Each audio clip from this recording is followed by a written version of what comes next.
This is where we start. We got the comfortability out. Yeah.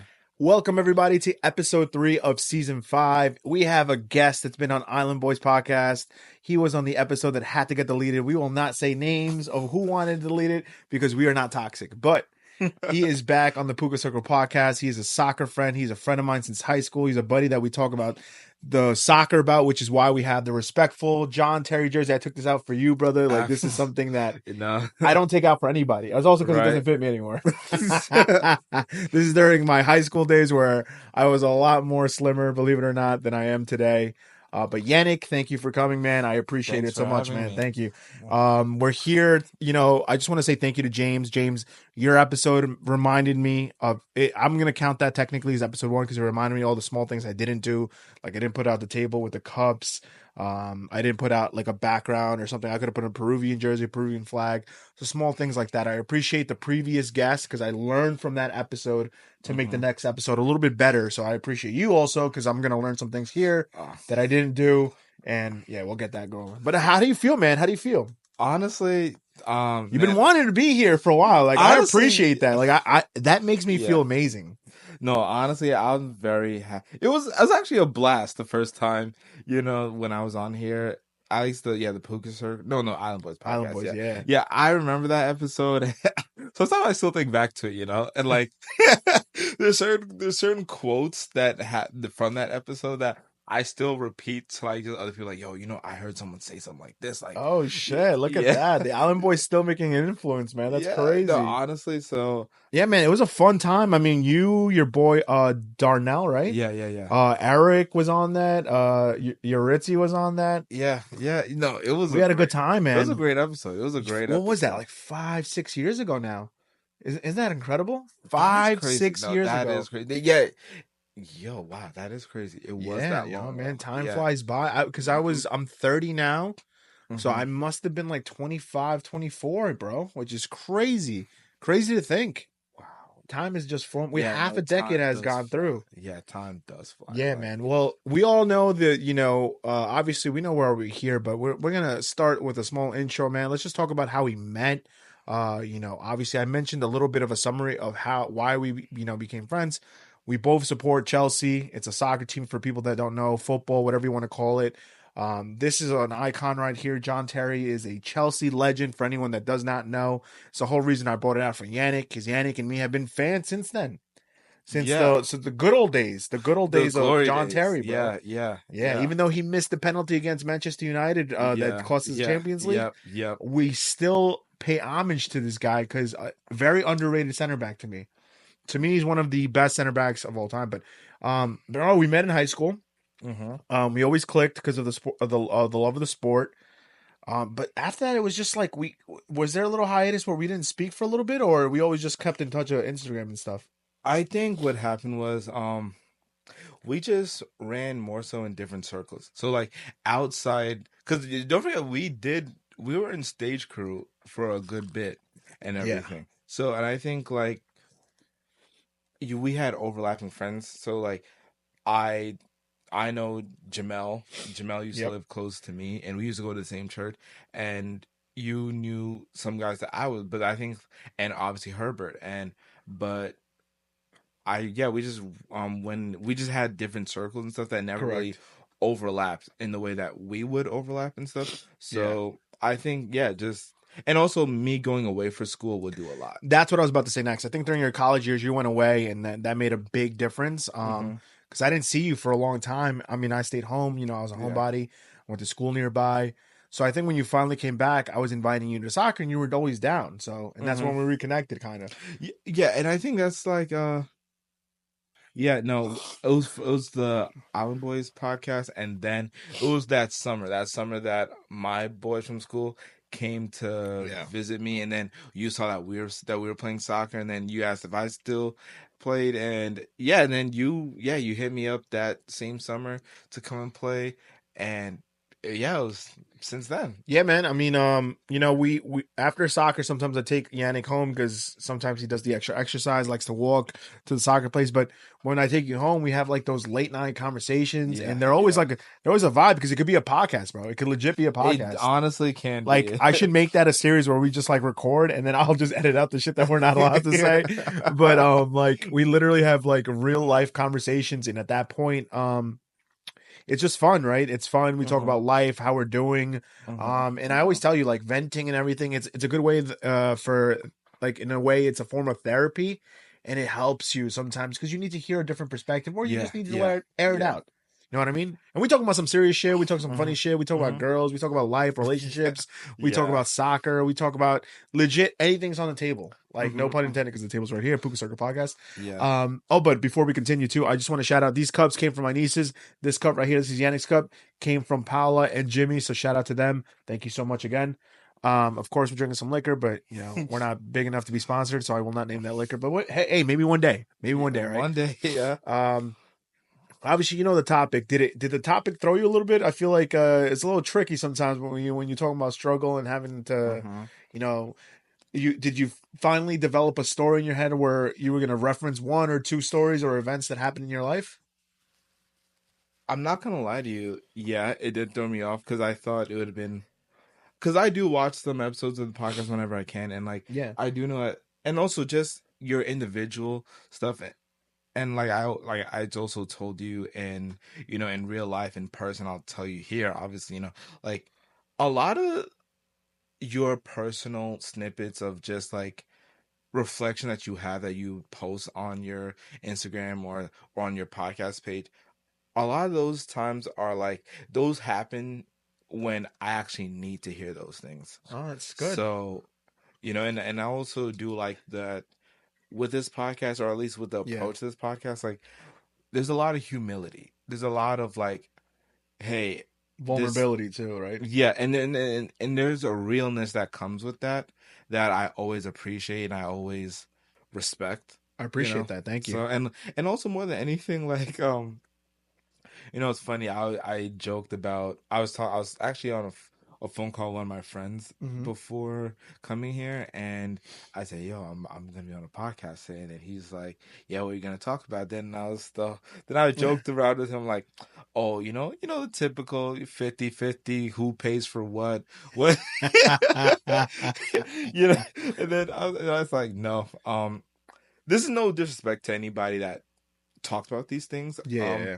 My thing is like I do think, and I told him this, like I think like now with especially with social media and everything like that, when they see like a black face behind a podcast mic, there probably might be jaded to like what this guy's gonna say. And I said like I would never be a part of stuff like that. Yeah. Yeah. Like despite opinions and feelings on that side, I also do like the stuff that you do. Like I do think that you guys that this podcast and what you talk about puts out positivity Appreciate that. and yeah, like I said, a realness that you can't necessarily that comes from the person that you can't necessarily fake, Yeah. you Yeah. know. And Absolutely. I appreciate that, and I so like it'd be something like this I'd want to be a part of, and like so to answer your question, like when you sent me, I guess like The serious topic. yeah, I was like, oh wow, because some of these things are like what we mentioned, like after Tuesday and stuff like that. Where like some of these things are things that I'm actually still. It's not like those things aren't resolved. Those things are things that I still am going through. Those are things I'm still working out. Which, Day by day. yeah, which is perfect too, because that's Uh-huh. the whole reason I also wanted you as a guest, because with those, late night conversations, Uh-huh. obviously this is no Diddy podcast, late night conversations, we legit sometimes I know where you're coming from because I'm in that boat, or I was in that boat, and sometimes the shoe fits a lot in those Mhm. conversations, Mhm. and I know that because sometimes you also, like, I'll say something that you're like, oh shit, that clicks with me, and you know exactly Mhm. what to say Mhm. to be like, yo, Pook, I was in there, like, oh, that's what I'm going through right now, Yeah. because we similarly did have kind of not like the exact timeline, but similar situations happen around our timeline Yeah. where you're about to hit 30, I'm Mm-hmm. 30, so you can Uh-huh. learn from me, but it's only a year apart, but I also can give you like a couple months ahead, or like sometimes like, not, hopefully not to air this out, that you didn't want this aired out, but you were kind of unhappy with certain situations, and I told you, hey Yannick, it's all part of the process, bro. As long as there's a Uh-huh. vision for you Uh-huh. to Uh-huh. improve, and this is not your last stop, then Yeah. bro, be proud of where you are, because hopefully, and hope, knowing you won't ever be back in this position ever again. Yeah. You know what I mean? Yeah. Yeah. Like, Yeah. that's why I'm confident when I tell you, bro, it, like, enjoy as much as you can in this journey, because hopefully me and you will never have to revisit this moment ever again in our life. Mm-hmm. So like, that's when I mean, like, being surreal, being real, like, and Yeah. that's why I put myself around people that want to grow, want to improve, because that's, you hear that all the time from me. You hear me preaching, but I'm trying so hard to continue that route, because if you're surrounded by idiots, bro, you're gonna think like an idiot. Like, Mm-hmm. if you're surrounded by people that want to improve, want to become better, want to do better, that is something that's gonna motivate you, or it's gonna make you unhappy, and you're gonna realize, yo, how am I in a group of winners and I'm the only one slowing, like, being held I'm back? telling you, that is literally something that I think about so often. Like, like I think about that a lot, and maybe even sometimes too much, because I look at it this way, like it is something I've always been proud of. Like, a lot of the people in my personal, like say my personal circle, Yeah. like a lot of the whole thing that you see, like, or things that your parents would have told you, like, hey, show me your friends, I'll show you your life, Yeah. type of thing. Holy Jay, Yeah. like, that shit sinks in OD now. Yeah, yeah, yeah. And a lot of my friends are actually like ambitious, you know, people that are very hardworking, that are doing amazing things for themselves. And I can never be, any more prouder of them. It's Yeah. just that, like, you know, um, it just kind of like, it always, at least for me, it always feels like I'm making the right steps per se, but then it didn't. There wasn't like a moment that where it just clicked and I guess popped from there per Yeah. se. Like, it's kind of like I guess the best way to put it is kind of like, wow, I realize me and my close friends, we contextualize a lot of things using soccer analogy, but I Gotcha. realize probably a lot of your viewers wouldn't understand this. Oh, well, Uh, try but one. I Try guess one. the ones that do will do. The other ones that get it will get it. It's kind of like, you see the person that's like, that does not have like the big established name and brand behind them, but you see that they're doing the work. You see that they may have suffered an injury or a setback or so, but they're still getting back into the swing of things. But they haven't had like the big the big stage or the big club to call them to like really showcase what they can do Yeah. at those times. So, and I feel like there's things like that happen. There's such a bunch of situations like that happen to me where great things or things that happen where I surprised myself, Yeah. but then I guess I wasn't necessarily mature enough for it or ready for that to really appreciate and take it all in. Yeah. And I feel like I don't want to be that anymore, and I'm trying to do things differently. But then it's kind of like, they say like you kind of do what you have to do what you want to do, or you have to do things that'll make you uncomfortable so that you can grow properly. But it's kind of like, in those, while those things are true and I believe in that, they never say how long. You know what I'm saying? Yeah, of course, because you know what it is. No one knows that Yeah. answer. Mm-mm. That'd be a lie if someone told you, "Yo, in 5 years you're gonna be it." Like, because that's not true. That all depends on you. I heard a great. I was about to fucking say it. A great quote. I heard a great quote on the internet, bro. That fucking blew my fucking mind, bro. It was a beautiful quote. It was this guy said, "One day everyone's moment will come, right?" Uh-huh. But that is true in many ways. And he adds that he goes, this guy, I forgot, it was a famous person that said this quote. And he goes, well, yeah, of course, everyone's moment's going to come at one point, right? Mm-hmm, But mm-hmm. it all depends. Like, what if I said it this way? Everyone's moment's going to come, but everyone's not going to be prepared for that moment. So Yeah. what are you doing today for you to prepare yourself for your moment? Because the moment can show up today, Uh-huh. and are you prepared? Are you going to either be, you know, applauded, or are you going to be completely exposed for the fraud that you are? Mm-hmm. Which is so true, bro, because Mm-hmm. if you were, that's why I always say hard work and dedication and making the hard choice will always be rewarding in the days that sometimes it's luck, sometimes it's just faith, sometimes it's literally because you never know. There might be someone that says that works for a famous fucking like brand that just might Mm-hmm. look at you and be like, "Yo, this kid, you're perfect for my commercial." And all I did was work out every day. I never planned to be a model, but Mm-hmm. because I worked out every day, I was shown. I was just randomly seen by somebody, and he said, "That's the body I want in my commercial." You know what I mean? So it's like he Mm-hmm. never planned for it, but the moment came to him and he was ready for it because he'd been working for it for all those years to get that moment. So you know what I mean? Yeah. Sometimes it just happens because you're doing good things in your life, working hard. People, that's why he says, Michael. You hear Michael Jordan say it all the time. You hear Kobe Bryant, rest Mm-hmm. in peace, Kobe Bryant. You hear him say it all the time. You have to put the work in. If there's no work being put in, then what are you doing in your life? Like, why would you expect something great to happen? Why would you expect Yeah. all these things to Mm-hmm. happen? Mm-hmm.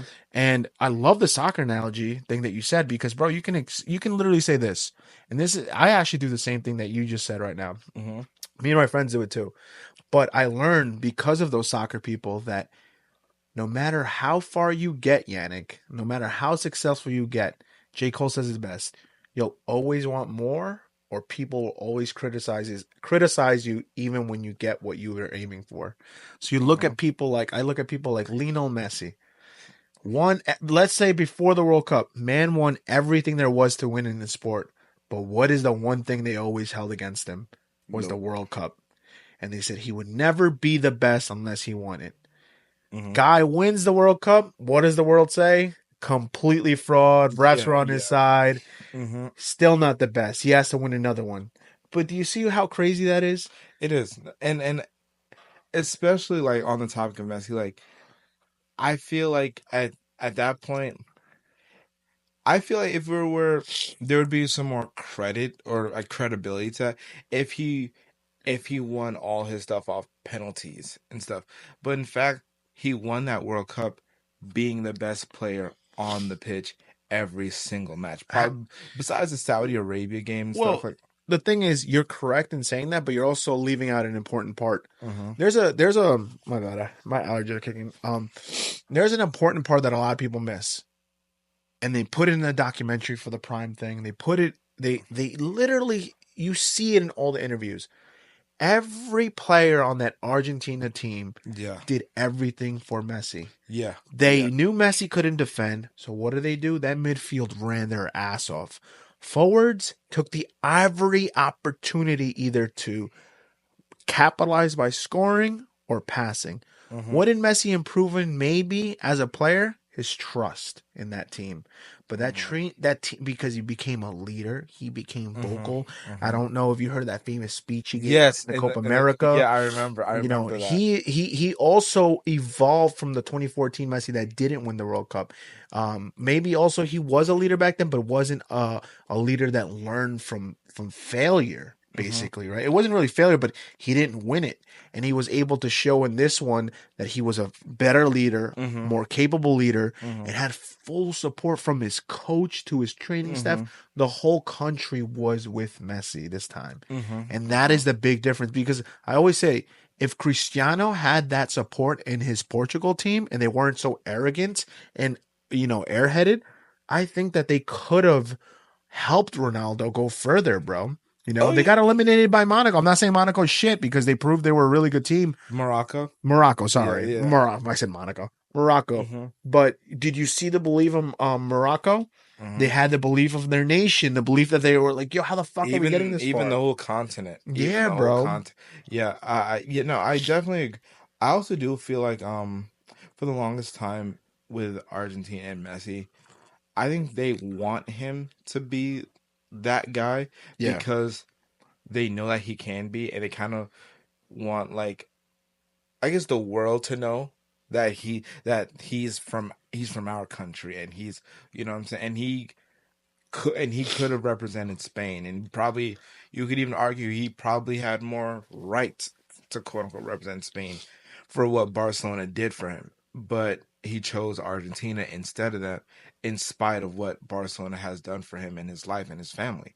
And I feel like, and this is something like I can, I guess, not to the level that Messi can, but like I guess relate in a way where it's like when there's a lot of people, I guess, like expecting big things from you, that can be sometimes it can be debilitating. I mean, bro, we're not talking Like, about one person. We're talking about a whole nation. yes, But what I yes. want to move forward to is, all right, we're talking about these moments for these big stars.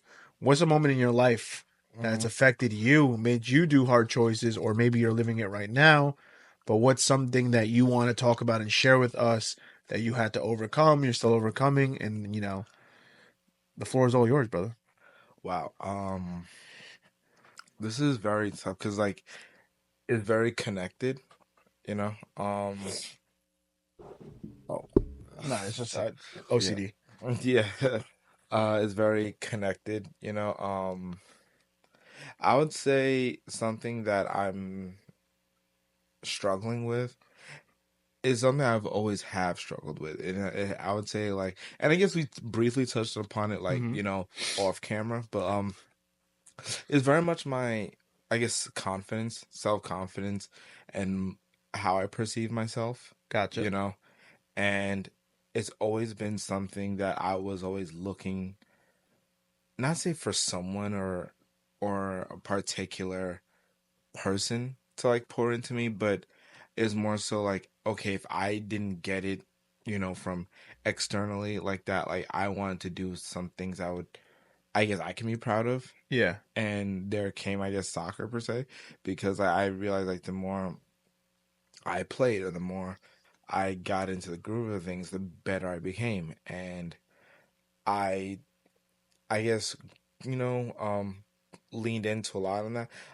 My humor, very, like I knew that We're talking about a younger Yannick, like uh or just a more actually now. past, present a little bit, but more so in the past actually, like more so my humor, like is more so like I know that if there's anything I can do, it's that I can make somebody laugh. And I kind of like, at least no one can take that from me. And then there's a period in time where like there's like a lot of grief, like Where did that grief come from, if you don't mind me asking? Is it uh just was it bad school experiences, bad yeah, it was like I said, all of that. It was like, a mixture? yeah, it was a fluid blend of bad school experiences, death, and like I lost my grandmother, and I lost my grandmother, I lost my dog, and 2 years later I lost my grandfather within like A high school almost, span?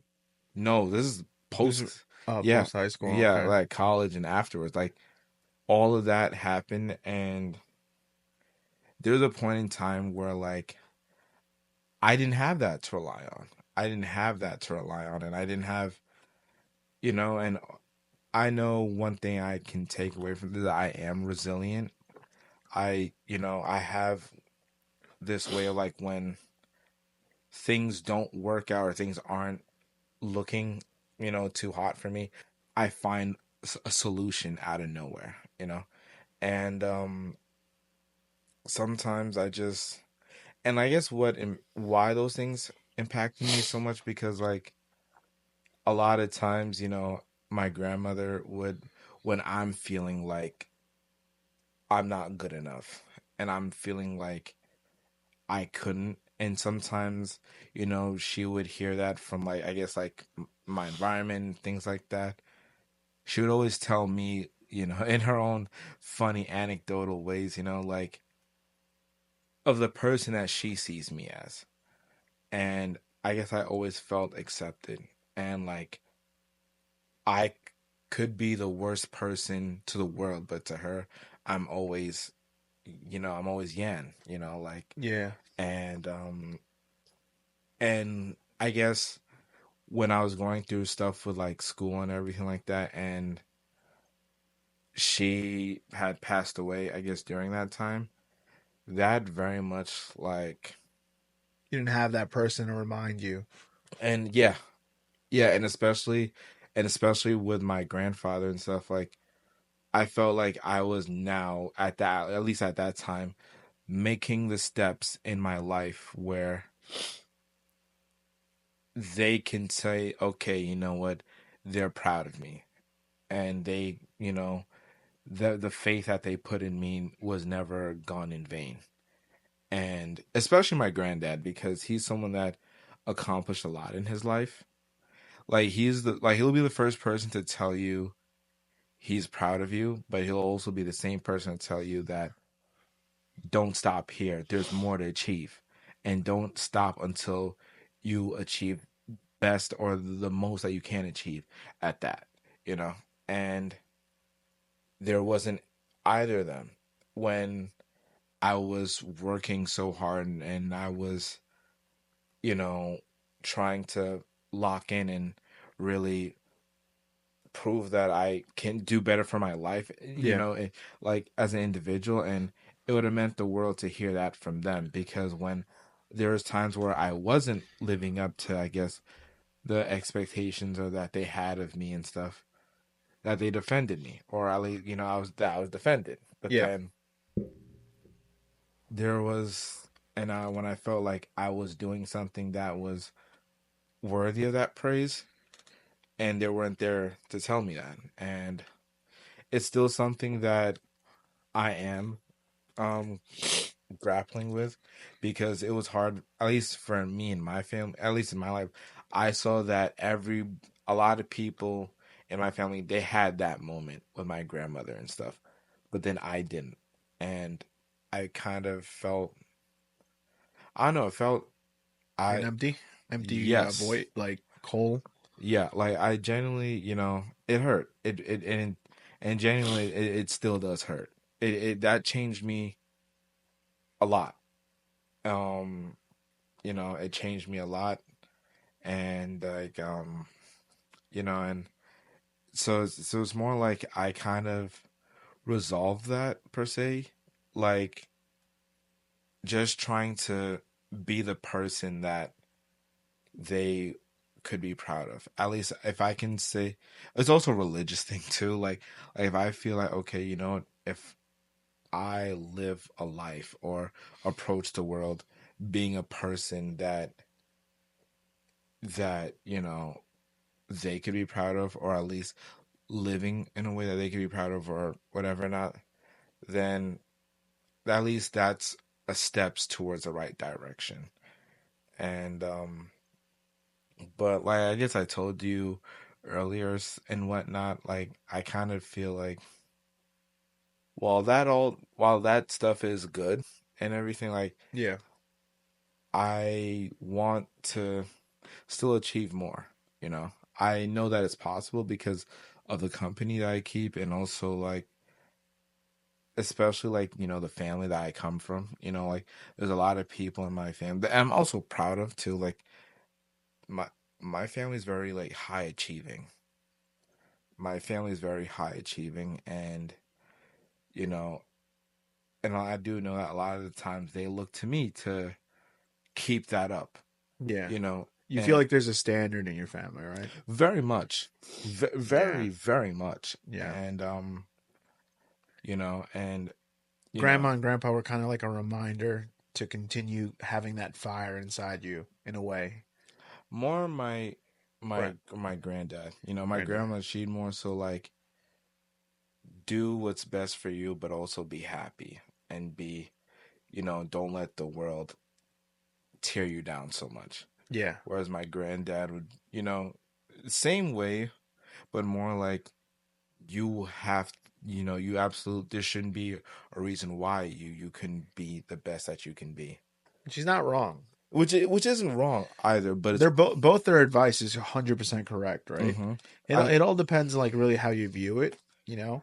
and I think it's Um more so the approach to it. yeah, of course, like And you know where, your grandparents are the best, but I think what they also want you to know is that anything's attainable in life, which is so true. Like when mm-hmm. you get older, you start learning that oh, maybe if I would have done things differently, I would have Mm-hmm. been in a Mm-hmm. better position. But hey, listen, one thing I always say in this podcast, one thing I always say to you guys, to myself especially, it's just harder when you get older, but it's not impossible, right? Yeah. It's starting from ground zero. It sucks to say, Mm-hmm. but it's not impossible to build from there because we've done it already once. We just Mm-hmm. fell really badly. And just Mm-hmm. it happens in Yeah. life. Yeah.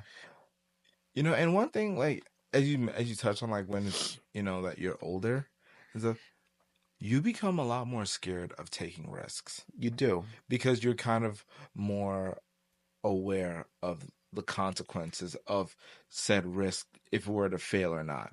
Yeah. Whereas, like, when you're younger, it's like, oh, what, no big deal if you fall flat, or you don't even think about falling flat on your face.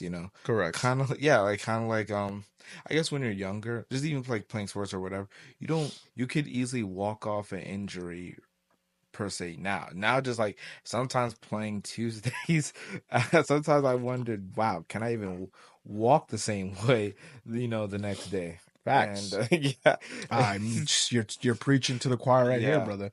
Yeah. And this is why I get motivated a little bit more. I mean, I've always had the goal. I've just been my own victim. I talked to about it a little bit about. I talked about it to James, in the last Mm-hmm. episode, which was I'm my I'm tired of pointing the fingers at other people. I'm my own victim with my weight loss, right?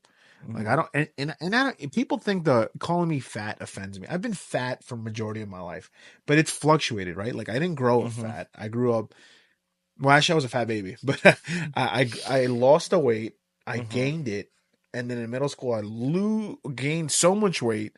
High school lost all of it, gained it all back for college, go to a nice decent weight, and then gain it all back. But the reason I mention this is because I'm tired of pointing the finger, and this is why on Tuesdays it's a biggest reminder for me the next day Mm-hmm. of why I get motivated to lose so much weight is because I don't want to feel that shitty on Wednesday. You know what I mean? And sometimes I feel like that's because I'm not used to running so much. I'm not used to putting my body to that. Mm-hmm. People might not call it their extreme, but they're not carrying my weight with my bones and stuff. So my Mm-hmm. extreme could be a lot different from theirs. Mm-hmm. So I'm trying to change that. And, day by day, this is one thing I am grateful about being Mm-hmm. older and a little bit wiser. It's not a fucking race, bro, because you're not racing nobody. If you compare yourself to other people, of course you're racing everybody in your head, but it's not Mm-hmm. supposed to be viewed like that. I'm learning now to do things the right way. Mm-hmm. 3-4 days to the gym. Make sure in those 3-4 days you go in. Mm-hmm. Yeah. You Yeah. go in, You right? got to But be intentional. if you're starting off, gradual. If you got to the gym, check. If you did a shitty workout, that's fine. You checked it off. Just promise yourself next week it's not a shitty workout anymore, right? Mm-hmm. You have to make sure you incorporate diet into that. You have to make sure you incorporate stretching. And you have to make sure, just like anything in life, you have to make sure you're adapting your body and preparing your body for a change. Because that's Mm-hmm. literally what's happening at the gym. Yeah. Yeah. You're changing your habits, bro. And I'm learning to be smarter and a little bit wiser about this next journey. And I'm really confident. I know I say it all the time, but I'm really confident this time it may be done, Yannick. It's going to Mm-hmm. be done, I think. Yeah. No, honestly, Can we talk I, about the Amazon thing? Like how that made you oh, realize oh man, you're actually kind of grateful for that part of it. yeah. Oh my gosh, it was wow. I did. It's more so a thing where it's kind of like, wow, wow. I did not. You didn't expect to hear that? Yeah, did But it's not. a good thing, bro. You look like I'm no homo. I told you look good on camera, but you look fucking slimmer, bro. I mean, I know because I've been, I've been. I know I am because simply because like I knew where I was at when I first started playing with you guys. I think it's about, gosh, 2 years ago. Yeah. Yeah, I'm not. I looked way different, and everything like that. And then now, I'm starting to get back into that shape, or at least especially now playing wise, especially the form that I was in when I first started and stuff like that, and I know I'm starting to like, I guess, do the things I used to be able to do and Yeah, you whatnot. fucked me up this Tuesday. I should snuff you actually right now. You fucked me up with that move. What You move? you you you broke my hip with that one move at the end. You had to wait till the end for everyone to be looking. I don't remember that. Yo, yeah, you killed me with that move. You killed me with I think you did the fake go left and you went straight. Oh, okay. Yeah, my Yeah. whole hip went the whole other way and I was like, Yeah. fuck, I'm about to slide tackle this kid, but the time ran out. No, but here's the thing. I always appreciate I always appreciated that, I guess, about cuz like People don't expect you to be quick on your feet because you're a big guy, but you are quick at change. Your agility is disgusting, as in a oh, good way. Like thank you. disgusting in a good way, Thank people. you. Disgusting in a good way, as in like you don't expect it from a big guy like that, and then he just fucking goes, and it's fucking impressive. Yeah, I've never had that. I don't I'm have telling that. you, like, when I was like, when I guess you can say my whatever playing day, whatever, and all that other stuff, I was very slim. Like, I was very, very slim. I was, oh gosh, I was very slim. And funny enough, speed used to be a thing I used to work on a lot. Speed, I remember, Like agility training and shit like that. that, but more so pace. Pace, okay. Like, Never been fast, so I never trained for that shit. like I knew this thing was 'cause obviously this helped out a lot being an anime fan and stuff, but there's a time back in my playing that you could probably ask, well, you wouldn't know the people to ask, so that's fair enough, but like I used to wear like ankle weights to school. Oh I used shit. to I used to wear that actually a lot. I used to wear ankle weights to school. I used to wear ankle weights before games. Like I took that like and it also helped because like I said, being an anime fan and thinking Yeah, about yeah. that Naruto moment with Rock Lee and Yeah, stuff like yeah. that. But it So does do a difference with training like that. That is a yeah, thing I used to wear it like religiously. yes, yes, to the point where some of my parents would tell me to take it off or and everything. So there's a point in time where I was so I was like, You felt light on your feet because you were used to carrying all that weight already. oh yeah, and it showed, it showed, and so yeah, there's a point in time where you know um I did that, and then I also realized and I realized a long time ago about myself where like I grew up in a more so of a very comfortable environment. Like my parents earned enough to like do certain things. To do certain things. I guess a lot of kids my age weren't doing at Gotcha. that time, and I don't mean this as like, oh haha, No, but you're like I'm saying you were denigrating. blessed. Your family was Yeah, blessed for you to I have was some opportunities. absolutely, and it was a thing where I look back. I used to hate it at the time. I used to hate it at the time. But now I look back at that, I'm like, I'm so thankful for it. Especially more than anything, especially Like, what are we talking about? Name me an example. um there's a period in time where like especially in like middle school, early high school, I'd be traveling. I was always traveling growing up because I would always be going back and forth to Jamaica and stuff. Sometimes I'd be there Lucky twice, bitch. twice, three times a year. You lucky son of a But bitch. then there's times where also like when growing up, I used to go to I guess Europe a lot. Well, granted, like family there and citizenship and stuff like Yeah, that. yeah. But also like I I think I told you like I went to Spain twice, You and lived my dream and twice. both times I saw Barcelona play. You stupid motherfucker. I'm And gonna kill you. no, and yeah, and I guess the first time was always gonna be memorable because Of it course, was a bro. sum. It was a no, because like it was a summer that Barcelona had transferred. They sold Ronaldinho to AC Milan, Oh, 08, and 09. that yeah, and that was the same.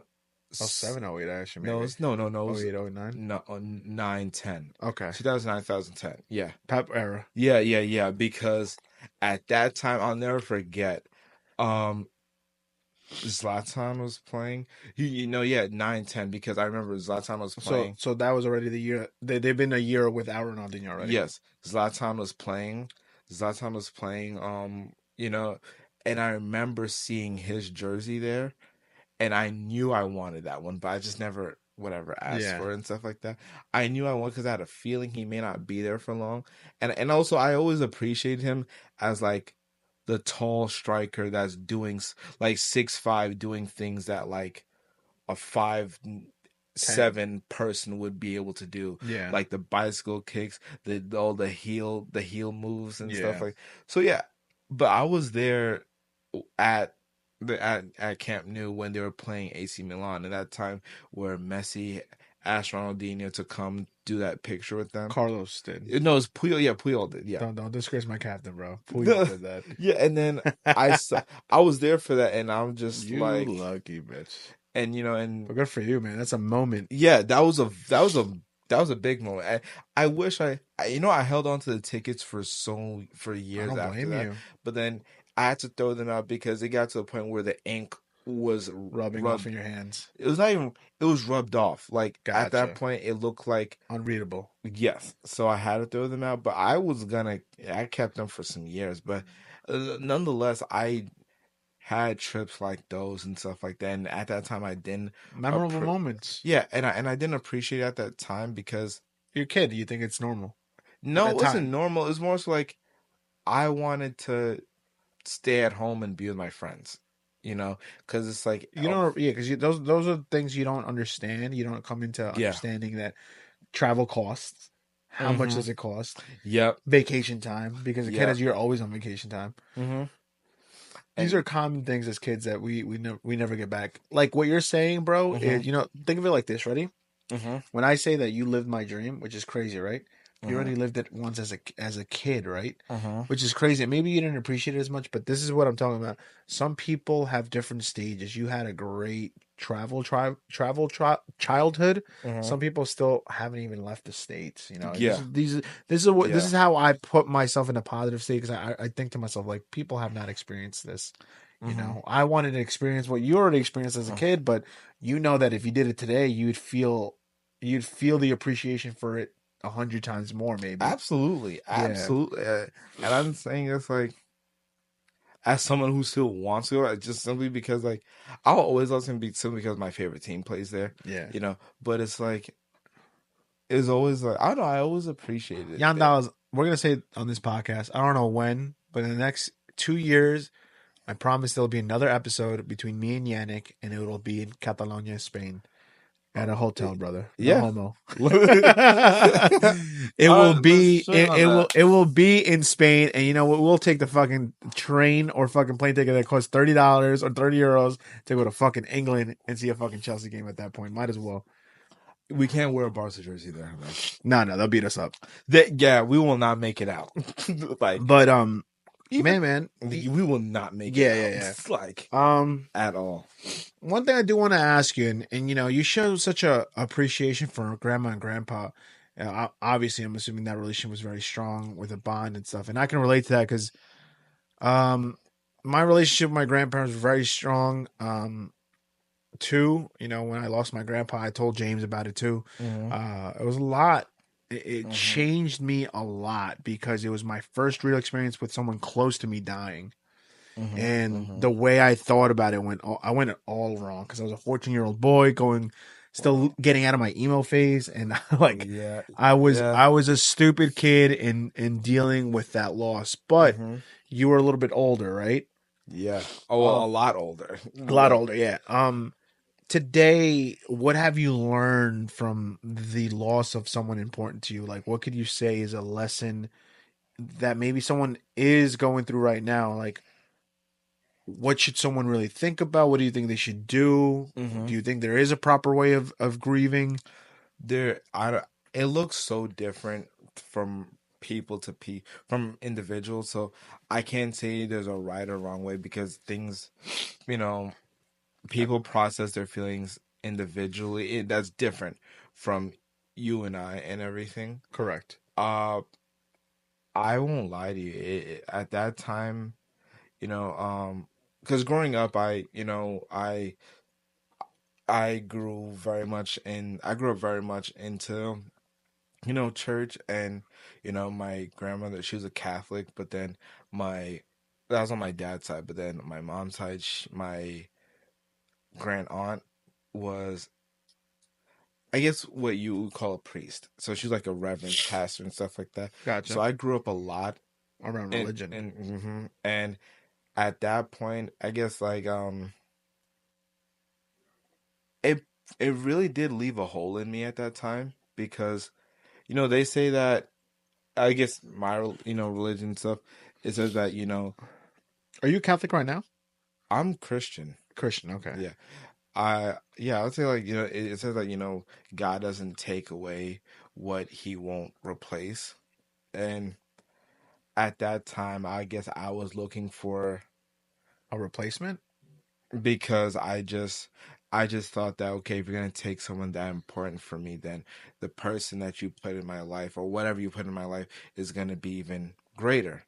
And I guess I never got that, and I think it was a very hard time, for me as someone in my faith, as someone in my faith, and also as a person, because it's like it. Can I ask you something? Yeah.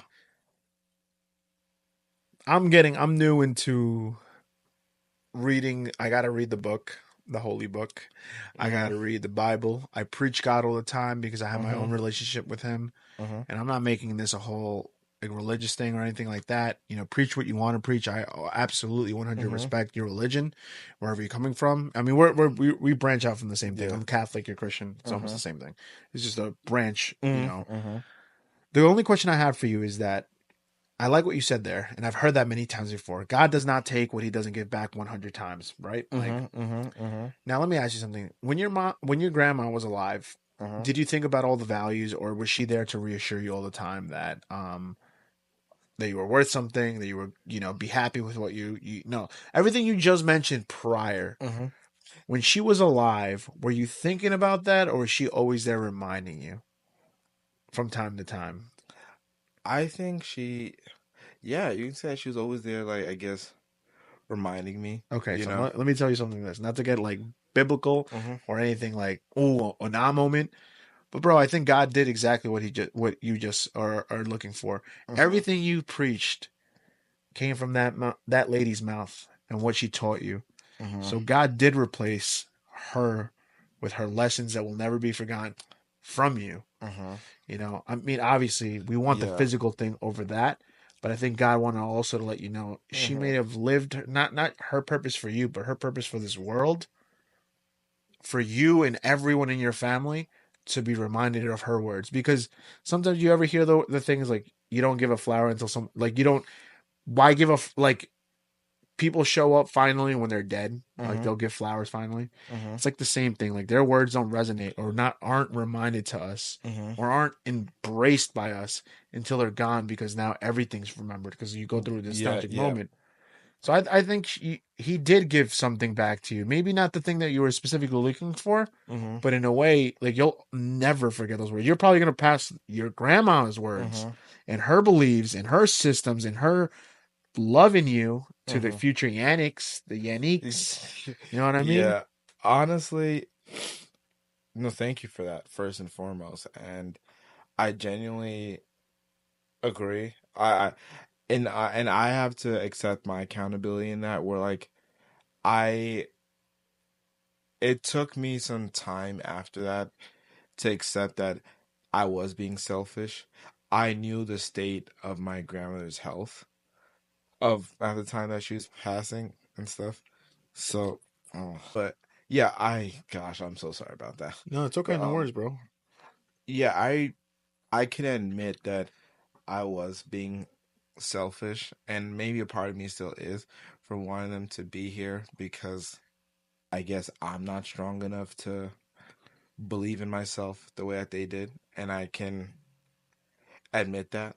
A lot of times in my life, there's people that, I guess, I don't know, I guess they see what a future that I can possibly materialize, because of they think of how smart I am, or my work ethic or all that other stuff. And a lot of times, because whether it be from tutors, family, other people, a lot of the times those are the same experiences where like these people see a lot in me that I can't yet see for myself, and I don't want to let them down, no matter how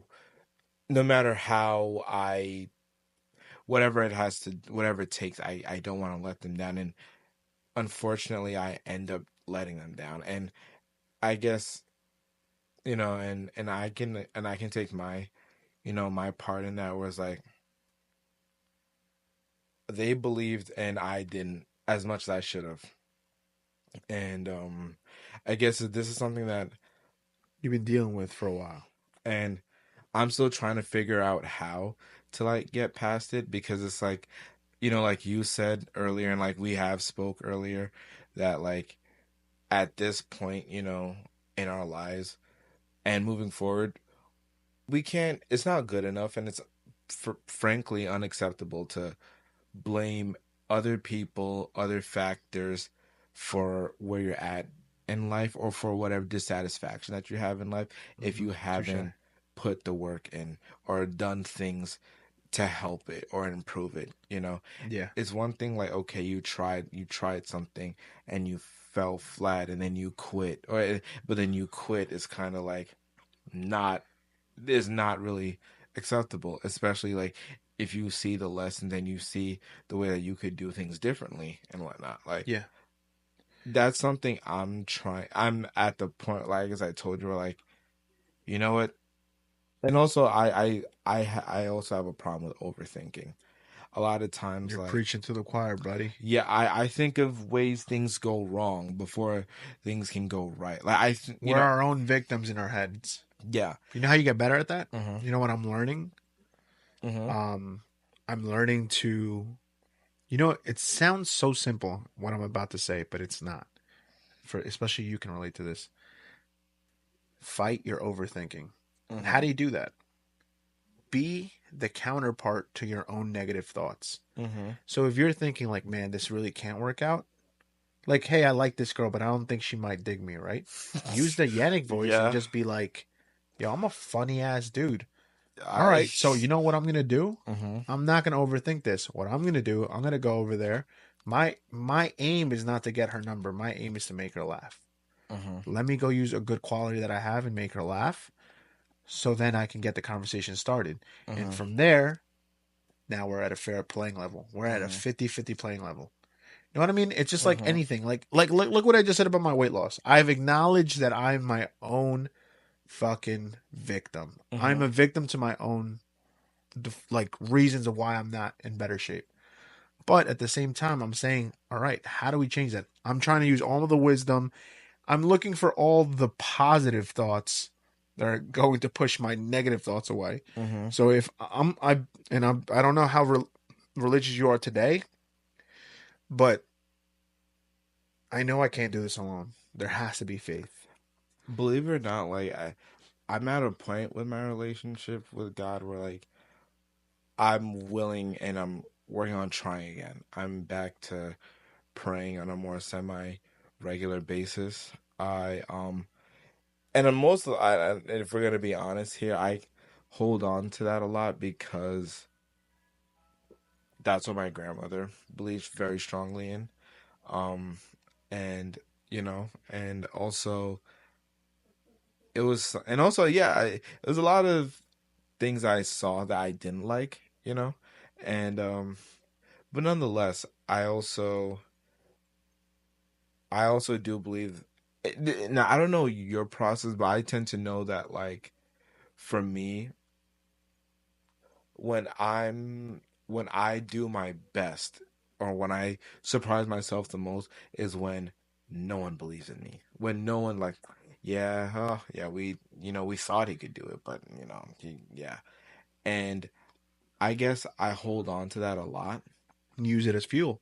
Yeah, no, even like I told him this a long time ago. He probably does not remember this conversation, but like I told one of my closest friends that like he told me something about soccer, about where I was at in soccer and stuff like that, that I don't work hard enough. and wow, this is very old, but like I had a BlackBerry, but I also had the iPod. Throwback. Yeah, like but I also had the iPod Touch, and I wrote down word for word what he said, and I used that as like a daily reminder. And I know when like even at a time where I went through like gosh, one of the probably like a nasty breakup and stuff like that.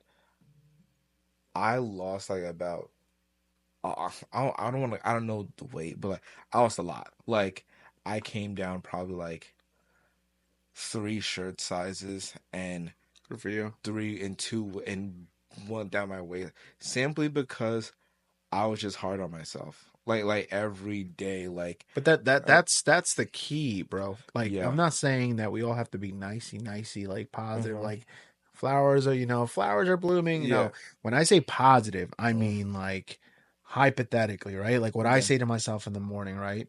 Hmm. Like if not even let's not go there. Let's go with high school. We use Hmm. soccer. I love the soccer analogy. We can talk about that all day. Hmm. Bro, I was cut. Ninth grade, I was too pussy and too afraid to try out for the soccer team because Really? I was like, I'm too fat. I already took myself out of the equation. I'm being honest here. I'm being vulnerable. 10th grade, Travis was very pissed off. So he made me promise him that I'd try out in 10th grade. Hmm.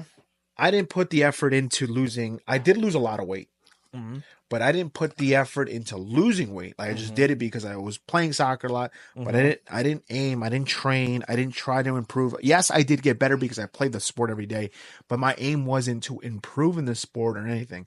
I got cut from the 10th grade tryouts in soccer. And that probably. And that fucking burned fuel in me. The kids that made it over me, I felt like I had so much more skill, but I was, like I said, I wasn't the best runner. And I should have done something to improve. But because I felt like just losing the weight over the summer was enough Hmm. because I had just lost weight, Hmm. that wasn't a measurement of me improving in anything other than my fat, Hmm. my weight scale. Like, what was I doing extra? And I did do some things extra. I ran a couple miles, but I swear to you, I said, this will never happen again. Next year, I will make the team no matter what. Hmm. What I did that summer to make sure that for junior year I was going to make the team. I ran with my friend Cruz all the time in the summer in the morning from 9 to 11. We ran 5 to 9 to 10 miles a day. Whoa. We would practice shots at a net that was always open by his house. Hmm. He'd help me improve on my defense. He was always there to motivate me to get better, which is why I speak of this kid so high in soccer terms because the kid changed the way I played soccer forever, and also because he was there to push me. Obviously, he was doing it for himself too because he was from the Long Beach. He was on varsity since he was in the ninth grade. But Really? Is he? yeah, Did he play with us? you might have remembered as a tall, darker skin dude that we used to say he was the best one for out of all of us. Brian Cruz. He came for the West Hempstead Island Park games. He was our best player, probably. Him and Kevin were. I remember Kevin, Yeah, yeah, but I don't. Oh, also, I never. yeah. I'll be honest with you. I'll be honest with you. Back in high school, I never really came That's probably back why. Yeah, to like the sporting stuff like yeah. that. Like I kind of went out of my way to avoid that. Yeah, but you know what? You know what the moral of the story here is, right? I lost the weight. I put in the training, and this time when I tried out, here's the funny part out of all this. Hmm. I thought I still had put enough work in, and I did make the team. But as a junior, because there were so many people in the varsity team, Yeah. they put me in they put me, Travis, and other people in the JV team. Oh. But I was so pissed off, so disappointed in myself. But when you look at it from the outside perspective, I still accomplished what I said I was going to do. Hmm. I did become, I did join a team. Hmm. I was a starter for the JV team, and when we had to do the this is what always will resonate in my heart and always made me smile and always said that this moment was worth it. Our team captains, which I believe I forgot who it was, I think it was Marco, someone else, and Travis, maybe not Travis, someone Hmm. else. They were told to make the starting 11. Like coach said, oh, today I'm gonna let you guys pick the starting 11. My own teammates chose me to be the starting left back for the team, which made me feel like maybe it didn't say You much. were a fullback? At that time for JV, I was. Yeah, I had lost a lot of weight, bro. I never took you to be a fullback. I had a nasty right foot to pass, so they always wanted me to like cross in or always do the behind the back pass. The back heel or Yeah, something? which confused people because they always thought I was going to use my left, but I wasn't. I always rotated to my right, and if they leaned against me, I just pass it backwards, like the L pass backwards. Yeah. So I'd always get people like, Okay. "Oh, what the fuck?" Like this. I thought this kid would be a lefty, and I never was. Interesting. So okay, so when they were gonna force your right and stuff like that. It was Okay. easy because my Okay. right was strong. And when they Interesting. forced my left, all I did was use my body because I was still a bigger kid than I was a junior versing ninth graders and 10th graders. I mean, you know me, I was always a wide dude, so I was always going to win the 50-50 tackle ball. If they were faster than me, they were faster than me because who was right behind me? Marco. Good luck passing Marco in speed. And Marco would always make sure that if they passed him, Puka take them down, take him out. Like, because I was right behind Marco. If they were passing Marco, I was like, all right, here comes the shoulder check. Boom. You know what I mean? Interesting. Yeah. Okay. So what I ended up realizing, I started the year off as a soccer player very angry, very pissed off that I made the JV team. But as later I realized I was appreciated. I was in something that maybe in my varsity team I still would have been really upset because I would have made the varsity team, and guess where I would have been played the whole time? Right on the fucking bench, where I didn't get any playing time, where I wasn't able to improve, where I wasn't picked to be a starting 11 by my own peers. So in a way, bro, I felt very happy with where I was. It helped me grow. And if I would have taken soccer the same way I took it seriously that year as my senior year, I bet you I would have played a lot more games. Because even when I went to varsity, I won't lie to you, coach was really, to me, he just liked people that play the fundamental game. And yes, I'm more of a fundamental I am now. You see me like I'll pass, but because I have to be more fundamental because I can't run. So I have to use my strengths of where I can achieve them. So I'm a good passer, decent passer, not a great passer, but I'm a good passer. So I know where to use my fundamentals, but coach liked that during that time. But I try to use my aggression, my passing skills, but he never remember he would always say, did you play soccer for us in high school? No. Oh, okay. So the big philosophy for there was send it to the flag. Which is whack. That. Yeah. I remember people complaining about Yeah, so it was send I it to the hate flag. So that he thing. hated that I played left back and send it to the opposite flag all the time because I told you I didn't have a left. I never had a left. My left was And so like if you're on the left, so that means you're tres dedos. I would tres dedos it to get the ball to people. Wow. Yeah, so if I had to do it, I tres dedos it to chip it around them, or I chip pass it to them. And coach always said to me, just use your left. Get used to your left. And I'm like, bro, I'm not passing out my left. There's no way. But these are stories I'm trying to tell you is like, sometimes we don't get exactly what we want, but we have to endure those moments and we have to keep going. Like, look how far I came. And if I only continued the growth, Yannick, I would have been in a better state my senior year.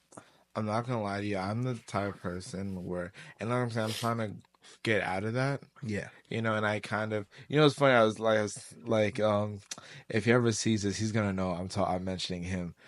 I'm literally talking about this, to my friend. We're same ministry together and everything like that. I met him from school. He's gonna know I'm talking about him. But shout out to you, JJ. We were just talking about just like how just persevering through it, persevering through like tough times and everything, and like and honestly just going where opportunity calls you and stuff like that. And sometimes I'm the type of person where it's like, I guess I get in my head and I guess I quit, I'm the same I way. excuse me. Like I would get in my head and I would quit early and be like, okay, well, I've been working at this for whatever so long. So like, and I guess for the longest time, I played things safe. I never did the thing that was scary for me, or the thing that I would have to work harder at so that I could, I guess, get the fulfillment that I would have wanted. or I was looking for, I would just go for the safer option that would give me more stability and more, you know, yeah, I guess more stability and more comfort Yeah. rather than like go for something that, The unknown. and even though it was something I want, and I did that once, and that was a time where I could genuinely say like I was the happiest I was and most confident I was in myself because I did what I felt like, okay, I didn't think I could do this, you Yeah. know? And that for me, that was changing careers. And I did that, and then like, and things happened along the way, and then like, I fell flat on my face, and then like, I don't know, I guess I lost sight of that person that I was, and And it's normal, bro. It's yeah. normal. When something you get that makes you so proud is taken away from you, Hmm. it feels shattering. No, it does, and like, I genuinely like, yeah, no, it was shattering, and Yeah, it but kind remember what I told you, brother? of. Remember what I told you in the car? I'll never forget our last two conversations. Sometimes we're meant to go backwards to remind us how far we came. You know, I remember you saying that, and that's no, that's true. It's just, You have to appreciate where you are now. hmm Like yes, you had that high moment, but guess what? hmm You went backwards, which means it's also possible to go forwards. yes, You know what I no, mean? that's That's true. what I mean by telling you Yeah, you have to yeah, appreciate the moment because you had a taste of it.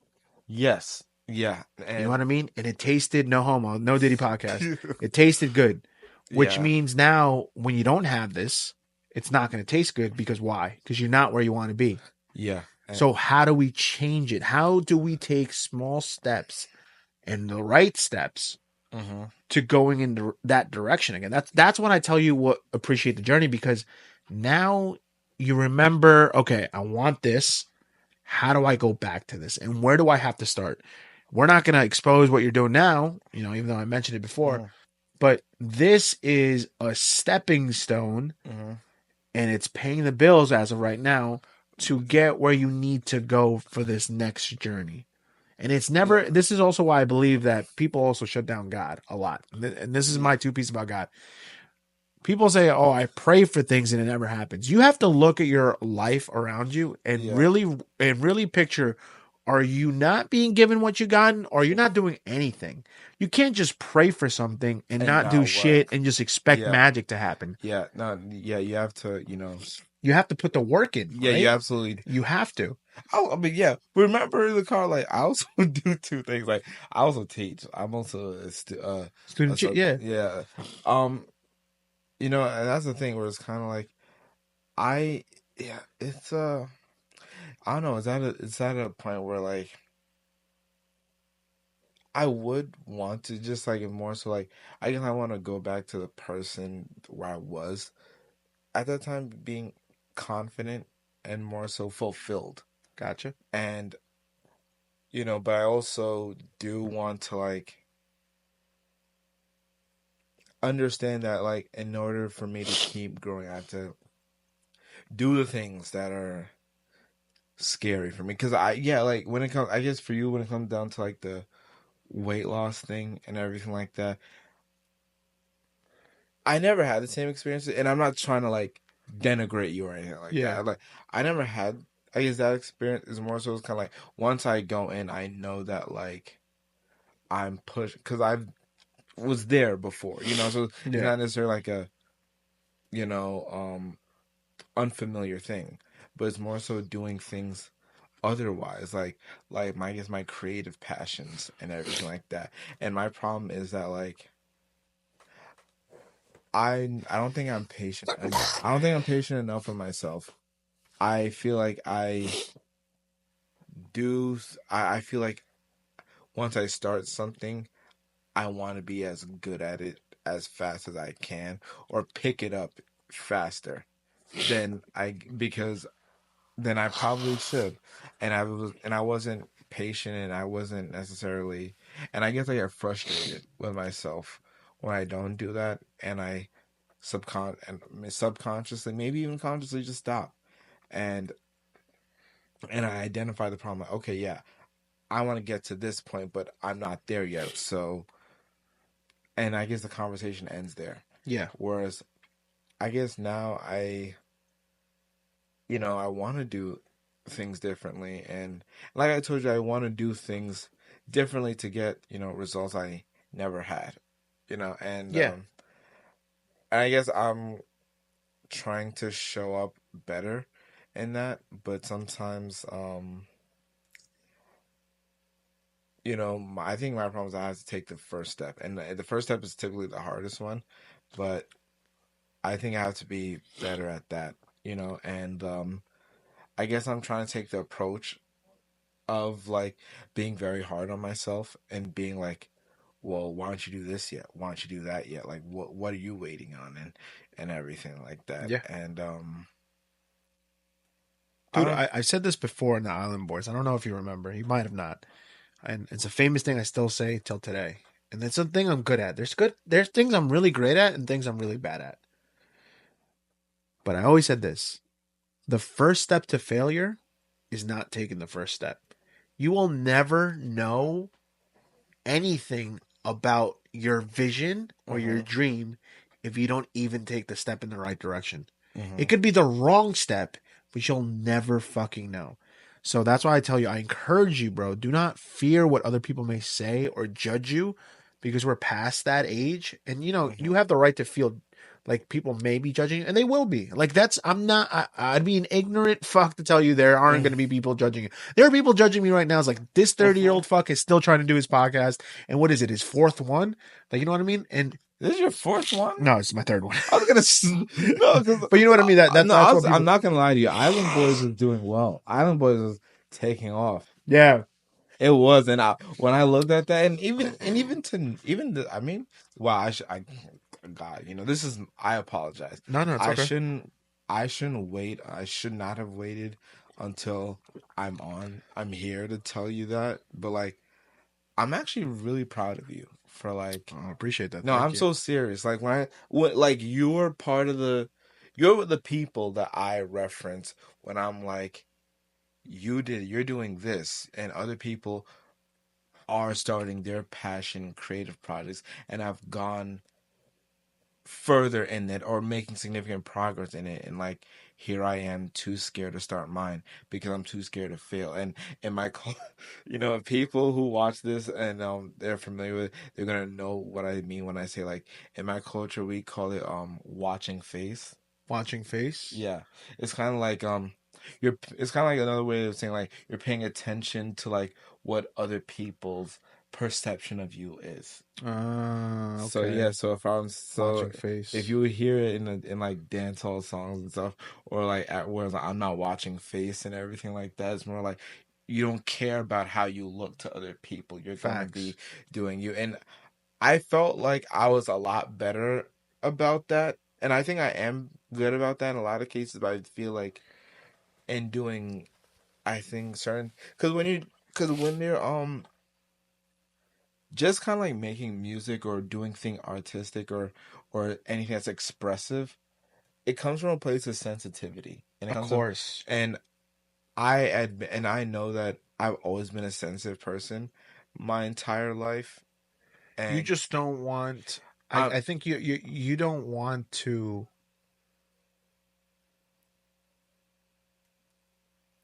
it to be pictured wrong. that and also like I'm very scared of failure. I'm very scared of failure and What is failure to you? um I guess poor reception. Not living up to I guess what I wanted to look like in my head. And I also I'm very and I'm aware of this that I'm really bad at putting myself out there because I'm scared of just like, oh, this guy's doing this or yeah, like I said, watching face. And I'm very I'm aware of that and I'm very And yeah, like I said, I get in my head a lot. I get in my head where it's like I would have like ideas and everything like that, but then I don't do it or I don't follow through on it. And a lot of that is more so like thinking that, oh yeah, well I have time, like yeah, all I need is this, that, whatever, instead of actually making the first step. And a lot of that is like, you know, me being fear, I don't lie to you, being fear, and I guess low confidence, and I appreciate you putting yourself out here like that. well, Thank you. yeah, well, yeah. That's why, like, like no matter. That's why when you said when we're talking, I guess the idea of what I thought we were gonna be talking about was totally different until what you did. But then I see, but I wasn't surprised because, like I said, like, I pay The attention. clips, yeah, yeah. I pay attention. I see what it is, and I see that, like, I promise you, if my video was ever like, if I clipped that, what yeah, you just said, and if I was a famous channel, there would be millions of people that would relate to what you just said. That they're afraid to fail. They're afraid of putting themselves out there, which is why there are a lot of people that view content creators yeah, that wish they were yeah, and hmm never will be because yeah, they're too afraid to put themselves out there. But I'm confident when I say this to you, bro. This episode today, the only obstacle you have left, I think, to encounter is yourself. I agree, and Because I think that you don't understand. You're a unique character. There are not people like you, and I'm not saying this to gas you up to start your shit because that's not who I am. Like this, legit, that's not who I am. Um, you're unique in your own way, and you don't know how you're gonna view yourself via like no one will know how they'll view.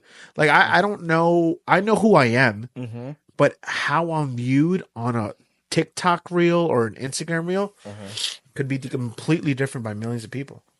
yeah, You know I what I mean? I agree, and more, yeah, I think like Let me tell you this one too, and I'll be mhm. honest with you. And this is something that I never told you before, and I'm saying it here. I didn't think that our episode on Allen Boys was gonna hit. Really, you Now, did now, not? now, listen to me when I say this. What? That's one of the best episodes I've ever recorded ever, and it was one of my favorite episodes ever editing an Island Boys. You don't know what you have hmm until the finished product is there. Yeah, yeah, So I that's true. stopped judging bits and hmm pieces throughout the podcast hmm until I listened to it fully as a Yeah. fan, as a hmm listener, because then you get the whole picture. And I hmm think that's what you need to stop doing in your life Yeah. is criticizing yourself until you finally create a final product. hmm And brother, if it fails, it fails. You have to not see it as a downfall. You have to look at it as, all right, how do I improve from there? Like hmm I'm good at doing that, but what I'm bad at doing, and I'll expose myself, I'm a great person to start things. I'm a great person in the middle, but as soon as there's obstacles inside of my way, if there's too many of them and I have too many things in my back, I tend to give up certain things that I care hmm about because I feel like there's more important things I have to care about. hmm But that is the wisdom and hmm the wiseness in me that it's going to change that. I'm hmm only going to carry things that I can hold. I'm only going to continue doing things that I can manage. And the hmm one thing that my ex-girlfriend and a lot of people have told me is a weakness in me hmm is time management. I have to learn how to hmm get better at it, prioritize what's important, and learn to say no to the other things that do not matter or do not help me hmm in things. Okay, that adds a lot more context because, like, I remember just like I'm not gonna repeat certain things, but I remember, I guess referencing back to our car conversations, That's also and because we I'm had to like, start that episode like 4 times yeah, over. and also there's stuff that I invited you to, and you're like, no, man, I can't do that. Like I can't. I'm not doing anything that's gonna like get me or shift my focus and stuff like that. yeah, No, yeah, man. I yeah, mean, I'm really about yeah, a lot of good things are happening. Like Yannick, like if you listen to my first episode of this season, right? I yeah. fucked up. It's literally 4 months ago, bro. Not even. Like it's 3 to 4 months ago. Mhm, And my life was so chaotic, bro. When I tell you that I did that to myself, I'm not just talking about my breakup. I had family situations, family issues, a lot Mm-hmm. of things that I turned my back to thinking that was the best option. But God and life has just shown me that I have to face my obstacles, like it or not. Yeah. Like it or not, you must look problems in the face and be like, how do I solve this, or how do I confront this head on, Mm-hmm. where I don't know what's going to happen at the other side of Mm-hmm. that fucking place. Mm-hmm. But that's the scary part, is the unknown, the Yeah. uncomfortability. Yeah. And what I'm learning finally as a 30-year-old, bro, I'm finally learning this. It took Mm-hmm. me 30 years, Mm-hmm. but fuck what's on the other side. I'll figure it out, or I'll deal with it when I get there, but I need to face my situations now. Mm-hmm. Stop turning my back, stop moving away. I got to do this, bro. And I really hope that you take today as a lesson and Mm-hmm. start whatever project you're looking to start, bro, because you're going to have one supporter right off the bat, is me. I appreciate that, man. Like, Brother, I will have this. you back here whenever you have your thing. Mm-hmm. I will promote your shit, because Oh, that is the least I can do, because you've yeah. helped me. This is the second time you're giving me a guest. This is the second time you're coming in, and you're always giving me ideas. You're always throwing me out advice. You're always giving me love and support. So you have one follower, one fan right off the bat. Well, that's a big thing on man, I never knew that. Like I remember, okay, I remember that time that you were so bummed about having to, you know, remove that episode. Because it was a great episode, brother. You That have no was idea. I think phenomenal. I had 450 listeners on that one, Wow. or maybe in the fives, because it was my Yeah, second best one. 'cause I'm not, and I won't lie to you, like, I was so pissed. I remember I texted yeah, you. I remember. I was like, I, yo, I got to take this I, shit down. I'm so pissed. but also it's kind of like, if you ever, I'm not gonna give, but like, if you ever want to try something like that, We have to. Like, so, because so, like, so thank you for saying that. I'm sorry to cut you off. Season 6 is going to be completely different. This is okay, a serious one, because I needed to, it's, I'm going with the flow and how my life is going. fair enough. That is how the seasons are, by the way, people. I'm already manifesting, and I don't know, man. I don't know. There's something inside me. I see good things for season 6, like a Mm-hmm. good version of me, a good state of mind, a Mm-hmm. good fucking, just a different, evolved human being. I'm gonna have fun in season 6. Is it Yeah. cheating if is coming back for season 6, and you are absolutely going to be a guest in that one? Uh, I'm but gonna try, maybe even more. There's something different. honestly, man, just, and I mean this like not because I'm on, Yeah, air, yeah. but like, have me on anytime, man. Like, I appreciate that.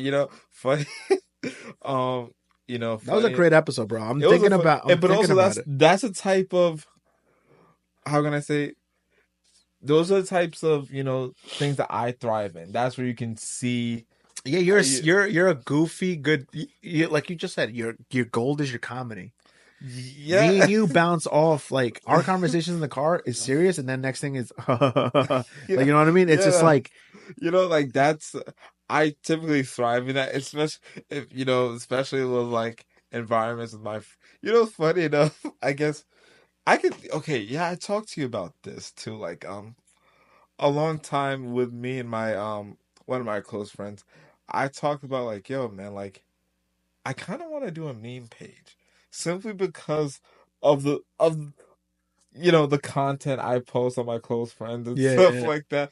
Like, that's more, I wouldn't say that's all of me and stuff like that, but I would say like that's a way of how I expressing it, express myself. And like, yo, when I hear that you and the other guys love my stuff and everything like that, like, you know because it's unique. No one's doing it that we yeah, know. You know what I mean? and yeah, and I I appreciate that a lot. And like, but sometimes I'm not gonna lie to you, like, a big, and like I said, I come with excuse. Like, a big thing about that is like, I'm very scared of like, professional ramifications of that.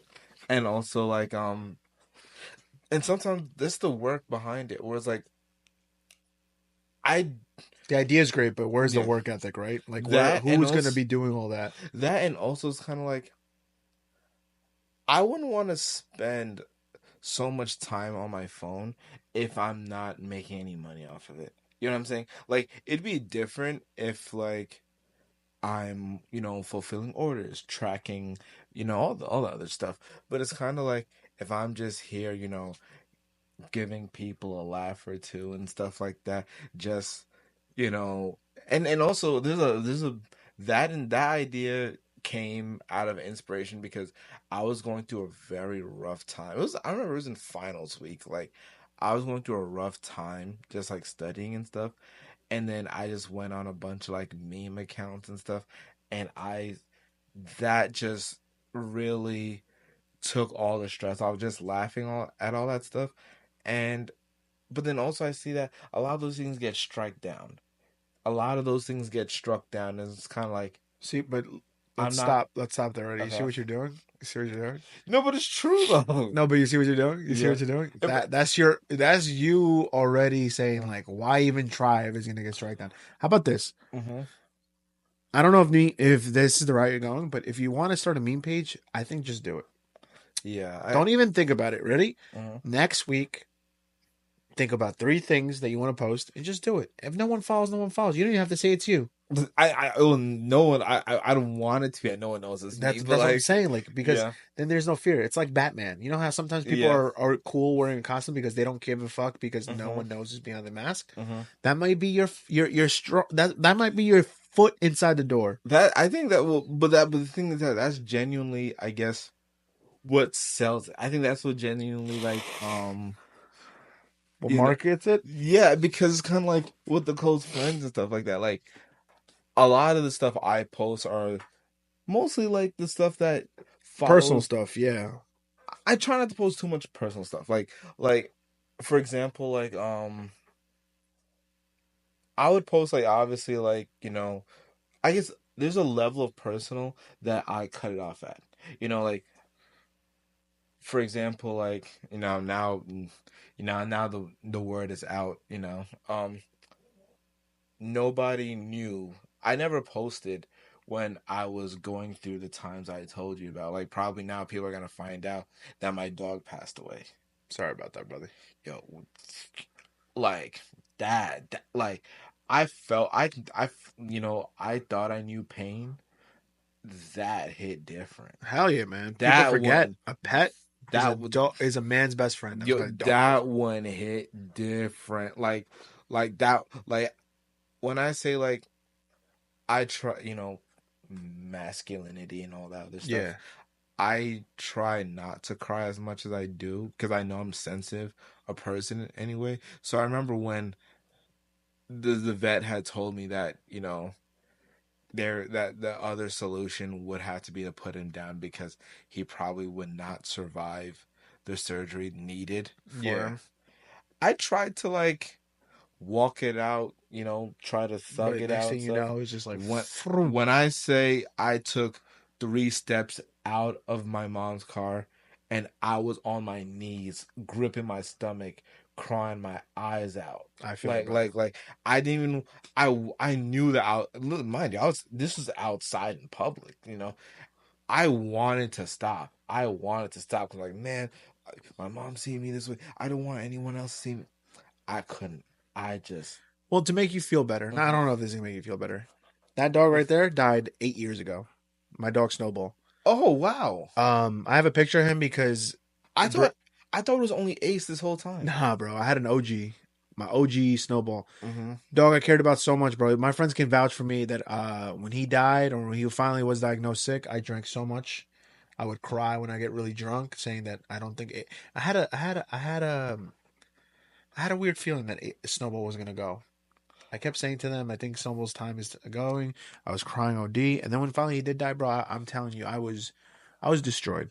I was Oh destroyed. yeah. Um, That takes a lot. yeah, That takes so much. bro, this dog hurt me so much. Like when he died, Yeah. bless his soul, hurt me so much that I'm so sensitive when it comes to dogs that when Ace has been in 2 dumb fucking incidents, and fuck him because I want to snuff him in the face, but I love him. I love him. Mm-hmm. But this is how much this dog has scarred me emotionally. Mm-hmm. Ace has been the best second dog I've ever had, but also the most expensive dog because Yeah. Yeah. I never wanted to really feel what I had to feel with Snowball. That I was scarred. That when Ace got hit by a car when he was a puppy, Wow. Yeah, some dumb bitch was high as fuck and hit him over because he got out of the fence, which is my dad's fault, but it is what it is. I was scarred so Hmm. much, bro. I paid $9,000 for all medical procedures out of pocket. Wow. Wow. Second time, Ace decides to eat a corn on the cob that he found in the middle of the fucking backyard because someone didn't pick it up. That will do it. And he got the corn on the cob stuck in his intestines. We had to do surgery. That cost me $9,000 out of pocket. Ace is the reason why I never ended up getting my house that I saved up money for. And low key, in a weird way, God was telling me maybe I wasn't ready because after that whole surgery, shit went downhill in my house.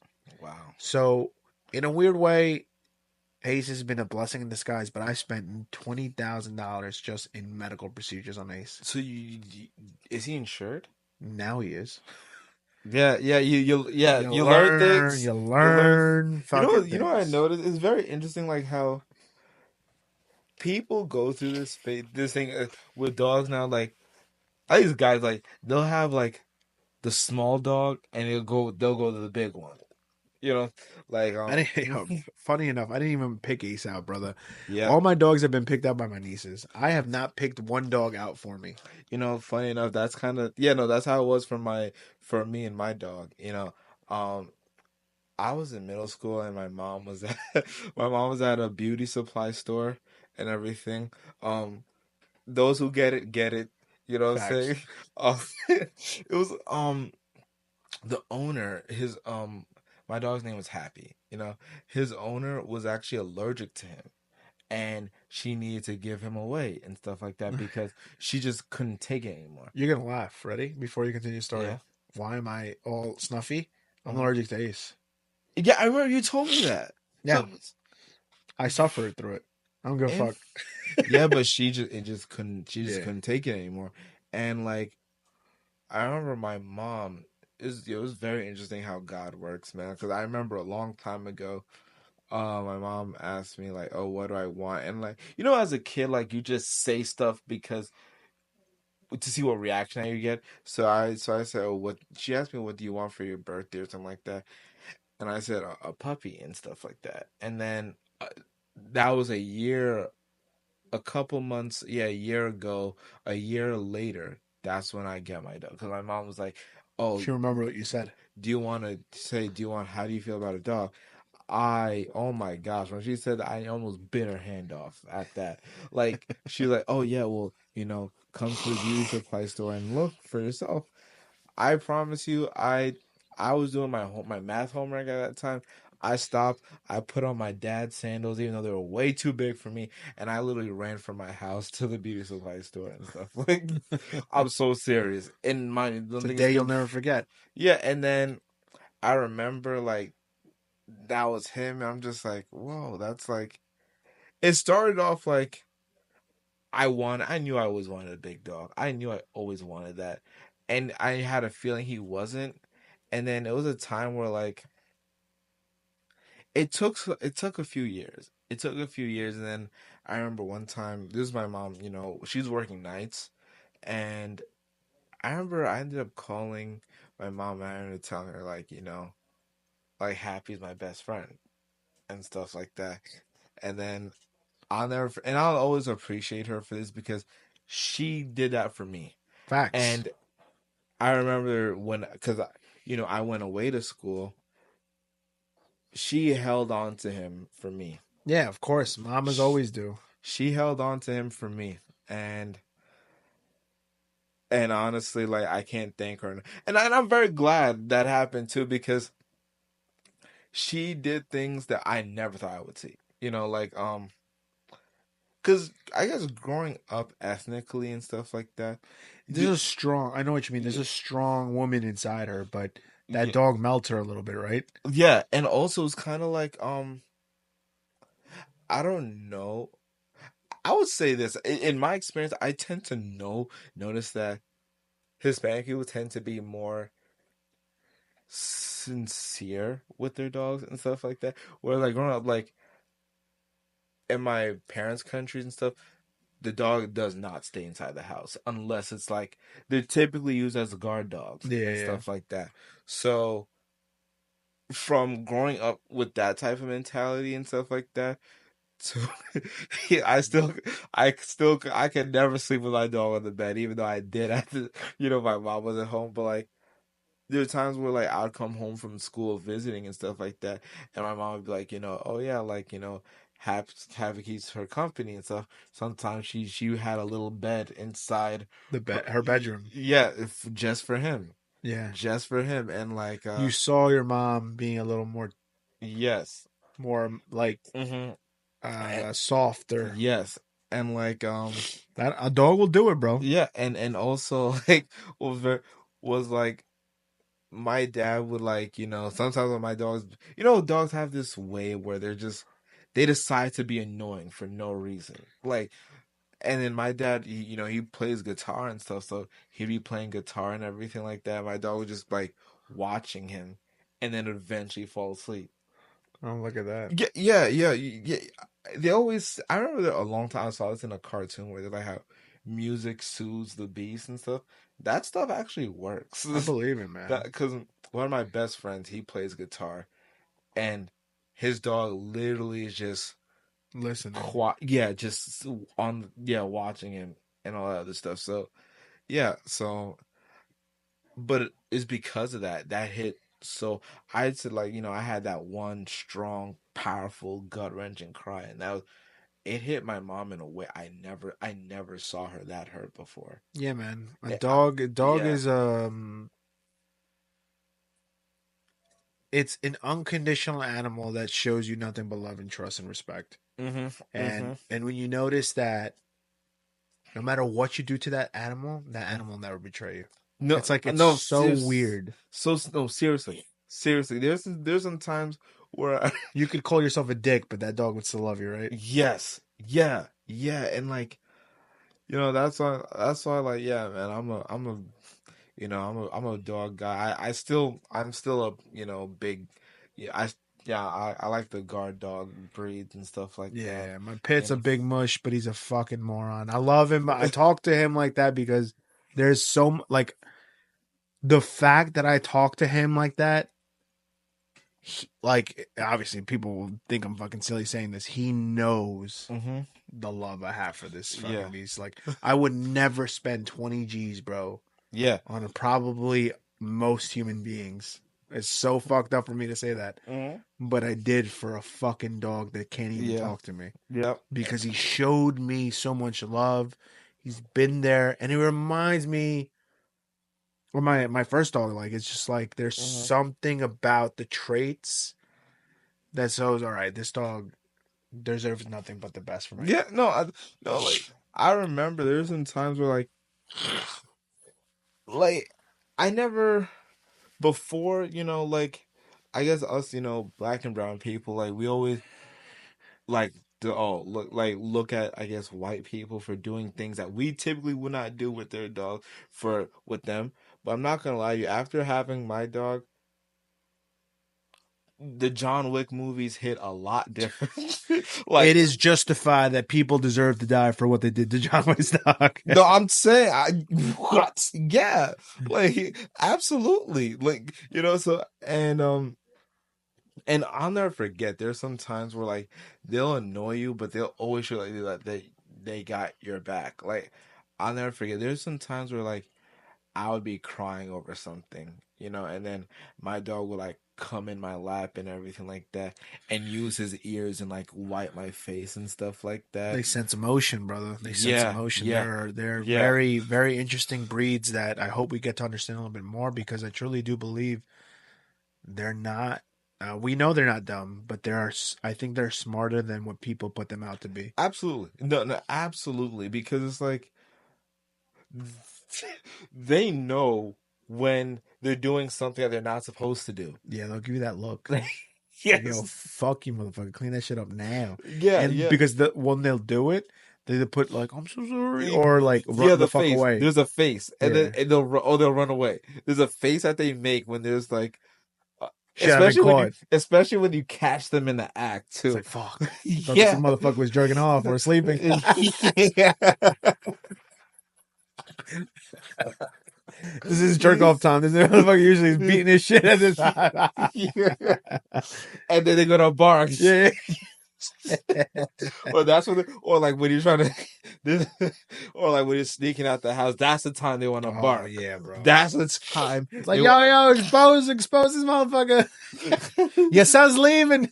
yeah, like that's the time they want to be But your ass usually snoring when I fucking come home. Yeah. exactly. That's the time when they want to be the loudest and Yeah. everything like that. Like yeah, it'll be so they're and honestly, I sometimes I do wonder why God made them live for as long as they do. You know what I'm I saying? think it's for a purpose, like as in like that unconditional love is crazy, bro. Think about Yeah, it. Think about what I'm saying to you. yeah, Humans don't usually show that. yeah, Like they're meant for that purpose. Sometimes like it's weird to say like I don't think God planned it like this. I think it's just like that's a lot of unconditional love. No betrayal. Once that dog loves you, it loves you. yes, Think about that's it. a fact. Yeah, If most dogs average what 12 to 14 years, 12 years of straight. it depends on the Yeah, breed. Like but the think really about it. big ones. 12 years of straight loyalty and love. Yeah, That's a lot, bro. why? But here's the thing though. Turtles and a lot of other reptiles, they live like birds. They But live up is to there unconditional love? Some may say yes, but is there unconditional love like the dog? you gotta invest a lot to get out. I know I know this because my uncle had parrots and like Oh yeah, parrot. Yeah, my friend Giselle has a parrot that's like it's like a fucking dog. yeah. And like Yeah, the dog fucking walks to her yeah, everywhere they goes. yeah, and like those things they live up to 25 something years. I'm Yeah, like, yeah, yeah. why can't a dog live up to that? But also it took a lot of learning and like when I don't know if your parents ever told you this, but like how they find it really crazy that dogs get like sick the way they do in this country and stuff, whereas They don't get sick in their other countries. yeah, and I have and my theory on that is the fact that Could be the natural the food is organic. yeah. The 'Cause food there my is dogs in Peru eat chicken yes, bone. like right out the pot. You Yeah. know what I'm saying? It's like They don't eat. There's no dog food. I mean, there is There- dog food over there, but they don't. Most people don't have money to buy dog It's food. They'll yeah, give yeah. them fucking. It's cheaper to give them the leftovers of They'll the eat food. the same tamales that you'd be eating. Well, we don't give them fucking tamales, but we'll give them leftover tamales. Like, Yeah. Well, not the like if someone doesn't finish the tamal, yeah, that's they'll the dogs. Yeah, exactly. Like The food sa- don't go to waste, brother, in the Yeah. house. The same ceviche that you'd be eating, or at least the leftovers of that the dogs would be eating. This is funny.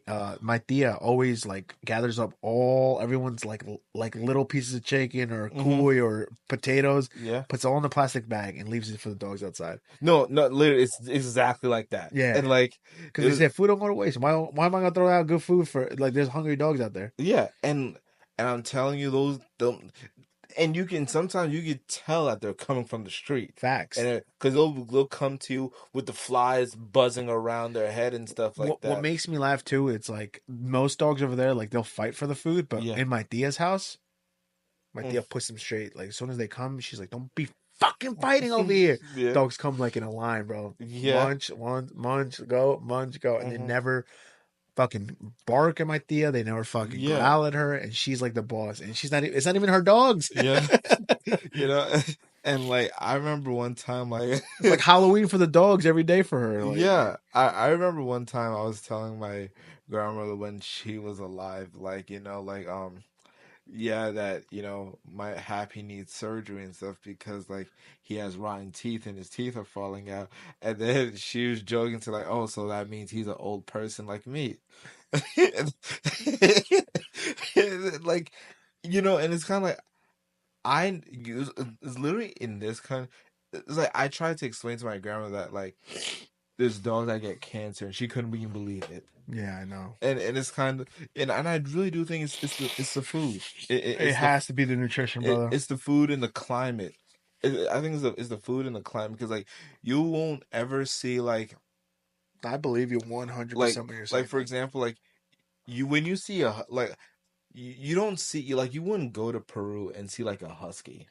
Probably in the mountains, And but I know what you mean. They're there where they're supposed to be. Yeah. You know what I'm saying? Yeah, very rare that you find them in the city. You probably have one or a couple because nowadays dogs are bred at OD. Yeah, That's a bad thing, but it is. because it's making so many dogs get euthanized, and it's so sad. If I was rich, bro, I'd be doing the what I don't know if you follow the Knicks. Don Vincenzo, every city he goes to, he brings in dogs. Wow. Yeah, he always brings in like a couple dogs into his house. It's so beautiful. I just don't have the luxury to do it That because means dog food's so he has expensive. a. That means he has a Mitchell lot of. Robinson has a whole farm of dogs. Wow. Does the same thing. He Mm-hmm. has a huge farm of dogs. He saves dogs. Mm-hmm. And he bought. I think he spends over $300. No, what did he say? It has to be 300 grand. No, I think he spends with all the dogs. It's $400 to $500 every month Wow, just on dog food. that's a lot. Yeah, But think about it. You know that motherfucker have insurance on all those dogs. So when I they go mean, sick, he has to pay for that shit. I think it'd be smart to do that. Because like Nah, you, but that's like imagine having 40 dogs. That's $4,000 yeah, because okay, each plan is like $80 to $100 on a big dog. absolutely. Like, but I mean, that's what on things that you prioritize, you will That's you. very true. Like I remember a long time ago. This is like just on a not a tangential thing, but it's more like on a just relatability thing. There was like a Excuse me. headline that like Lil Uzi the rapper and stuff like that, he asked his label for more money because he was in debt and everything like that because he bought so many cars. To the point, I'm not gonna tell you the amount, but it was to the point where his car insurance monthly was $1 million. Wow. So imagine that. How many cars you had to have at that point? And the amount of that and how much like the sticker price, all that That's stuff. just stupid, though. Yeah, but you know what I'm saying. But what I'm saying, Yeah. like, You got to prioritize if what it's it matters. whatever, if it's something that's important, especially with a dog's life, because like it's so. Oh my god, there's a meme that I said to my friends about it. You know, it's so annoying where like you're telling you to come inside or whatever, and they do that face that they make where they're about to just. You tell them to come inside, they run further. Yes, Yeah, bro. they I know do that. exactly what face. I've seen that face so many times. Dickheads. They do that thing, and it's kind of like it's so, and it's like and it's And not, once you see it, you get so mad. You're like, oh, don't it's fucking so do that. annoying because like Because you know what that means. yes, and the worst thing about it is that like they'll be so excited and stuff. They'll have the zoomies and get hit by a car. Ace. I can laugh about it now. Dickhead did that. Yeah, Dickhead did that and found out. and and they don't even know that you're saving them from that, but they think it's a game. Yeah, he's a fucking idiot. He thinks the whole thing's his jungle. Yeah. But yo, we have talked about so much. Mm-hmm. You're definitely invited for another episode. Man, You have no idea. I didn't even think it's an hour and 50. We almost Yeah. did this 2 hours. I don't want to go to 2 hours because I want you to still be in another podcast to still talk about things we haven't talked about. Be a more comedic one. I appreciate you being vulnerable. of course. Do you have any questions or anything last minute things that you want to say to me before we call it a day? Yeah, no, I did want to say like most importantly, thanks again for having me here. Um I genuinely I was looking forward to not like that whole Gambit thing like the whole but like yeah, I have been looking Shout out to forward Gambit from yeah. Deadpool. I heard he's getting his movie, by the way. I heard it's a rumor. I Yeah, mean I I heard- hope he does. I hope he does too. He deserves it. Yeah. Channing Tatum did a great job.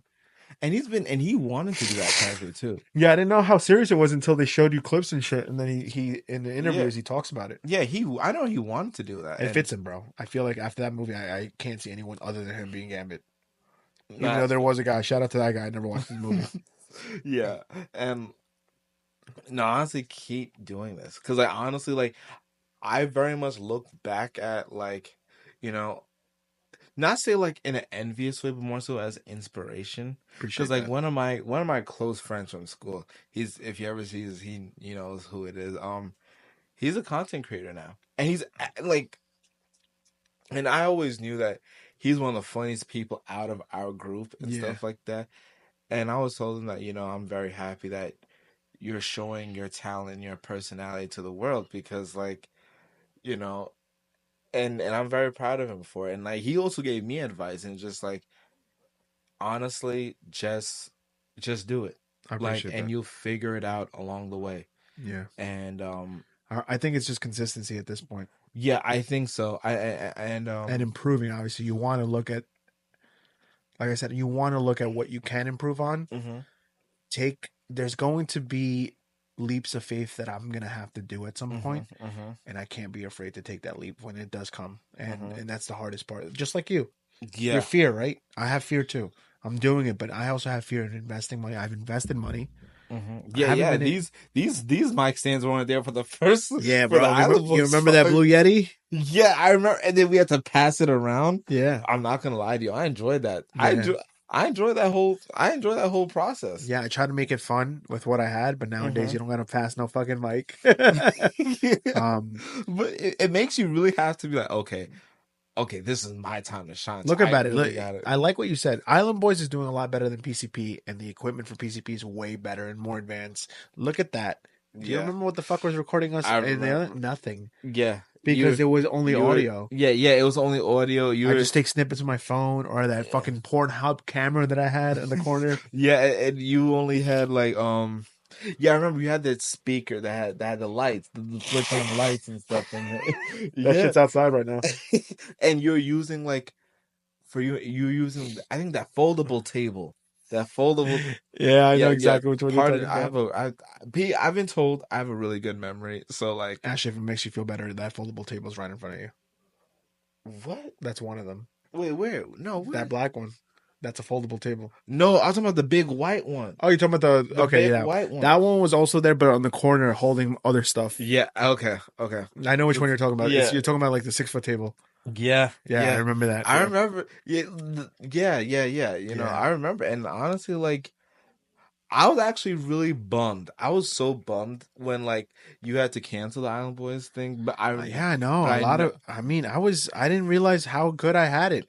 but I My remember. ego got in the way. I'll be honest with you. My I ego got thought in you the said way. that there was like There was confrontation with Eric, but there was also my ego thinking like I could just delete it like it was nothing. People enjoyed it, no. bro. I had Yeah. over 6,000 listeners. No, every episode had about minimum 100 to 150 lowest, and the best ones were at 5 6. I had randoms texting me saying, yo, great episode. Yeah. Like, who the fuck is this guy Yeah. commenting on my shit? None of my friends. And I was like, damn, bro, I must be doing something right. Yeah, no, Island Boys was Yeah, I no, was it getting was. pushed in the right algorithm. I was doing something decent. Mhm. People were enjoying the content. I had great ideas as a young person. Had a great co-host. PCP is a different thing, but I gotta push it. I gotta I keep think doing it's it. different because it's kind of like there is a chemistry of like you and Eric to bounce off He of. was my weirdo. Which was selling it, and genuinely speaking, like, oh my gosh, I don't want to.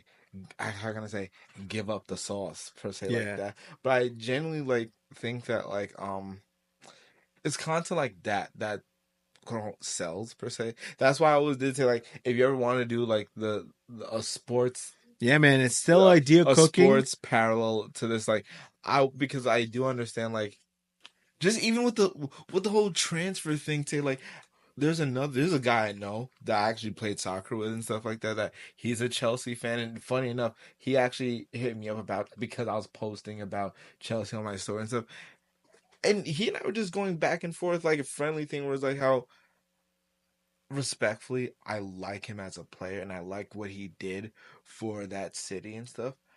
I don't think Victor Osimhen was worth the 500K weekly wage that he wanted. You know what the thing is? I think that me and you might not be the original or typical broadcast for soccer when we do start it, or if we ever start it. But I think we'll bring something different. Like we'll talk about major topics, past events. Yeah. But I gotta see how we incorporate it. Like I kind of want to really do it virtually because it's easier for everybody. But at the same time, like it's also harder not doing it in person because like in person means it's gonna be done. Yeah. Virtually leaving that open window to it's probably not gonna be done. And if we're gonna be honest with you, if I'm gonna be honest with you, like there's a point in time I guess I told you I get my breakup and stuff like that. Yeah. You know, there's be times where I would be talking to her, like leaving ball and stuff like that. Oh, that's what I call it, but you call it soccer, I call it ball. Yeah. I'm like, yo, he invited me on his podcast. Yo, I'm so hyped for it. Like, is that and there'd be times where like, and I will be completely vulnerable and honest. There's some times where like Yeah, I don't think it's happening anymore. Yeah, it's not happening. He said this time. He said, and I did, and I understand. Yeah, The the life life be vibe. getting in the way, Yeah, drama be getting away. like Bro, when I'm telling you, 4 months ago, I was a whole different depressed seed, bro. I'm so glad. Thank you, God. Thank you, everyone that's been supporting me. Thank you, all my friends, bro. The fact that I'm past that phase, I cannot even fathom I'm it. not gonna lie to you. I couldn't even tell you were going through it like that. Bro, I was so lost, Yannick. It's so crazy how fast it fucking hit me, bro. I It's kind of. I Is it can't because of even that put it. situation that It's I mean, that played with it, brother. That played with it, but it was Mm-hmm. just I wish I had I talked about it so many times, and some of it, but it was so many things that got in the way. But I'm finally doing what I said I did. Just Mm-hmm. Mm-hmm. I'm taking my own advice for once. I'm facing my problems, Yeah. and it's making me feel a lot better. Mm-hmm. And I'm not alone. Like, my God Mm-hmm. is with me, and I'm not afraid to show my love for him, my appreciation for him. I'm vulnerable with him. I know when to reach out to my friends now because of him. I know not to point the finger because it's no one's fault but my own, Mm-hmm. and it's my time to fix my life. That I'm not gonna lie to you, like that was motivational, and I'm not gonna lie to you, like I think I needed to because I'm in that. I guess you can say I'm in that same season right now, Yeah. but like and I think I'm just Everyone's waiting for that season. You're trying to so hard to get that season to pass, but you're not supposed to pass it. You're I'm supposed to not live in saying it. not necessarily to pass it, but more so like get to the next step in it, if that makes sense. But you know what I mean? Like, Not so not skip it per no, se. no, no. What I'm saying is, like, marinate yourself in it. Okay, okay. Let it fucking expose you, because there's something that's not cooking. Hmm. You're missing an ingredient, and that ingredient might make it worse, but that's Okay. needed to get to the next step. Hmm. Do you get what I'm saying? I think so. And that's what I didn't know. Like my thing is like since I see the the memorabilia per se. Facts. Like you know how in DBZ and stuff like Yeah, that, of course. they'd always be hyping up the big fight and everything like that. Yep.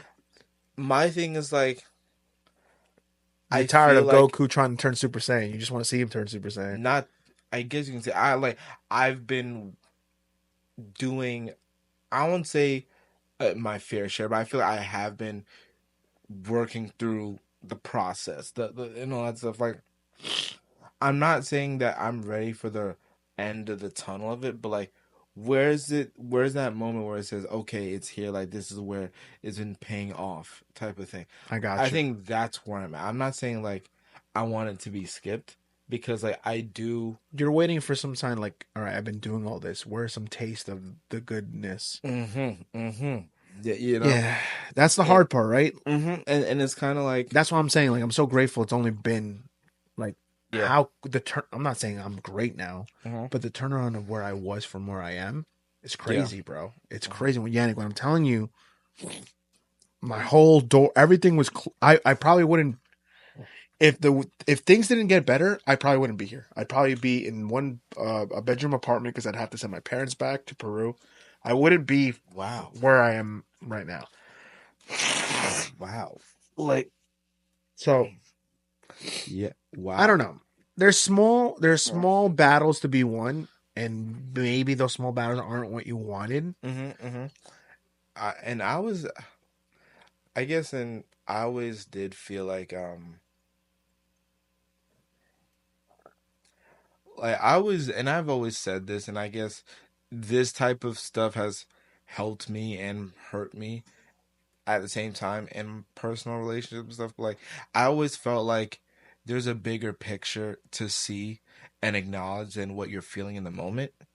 And my thing is like, if I can at least get a taste of what that bigger picture is, I'll shut up and keep going, keep doing what I'm doing. You know what I'm saying?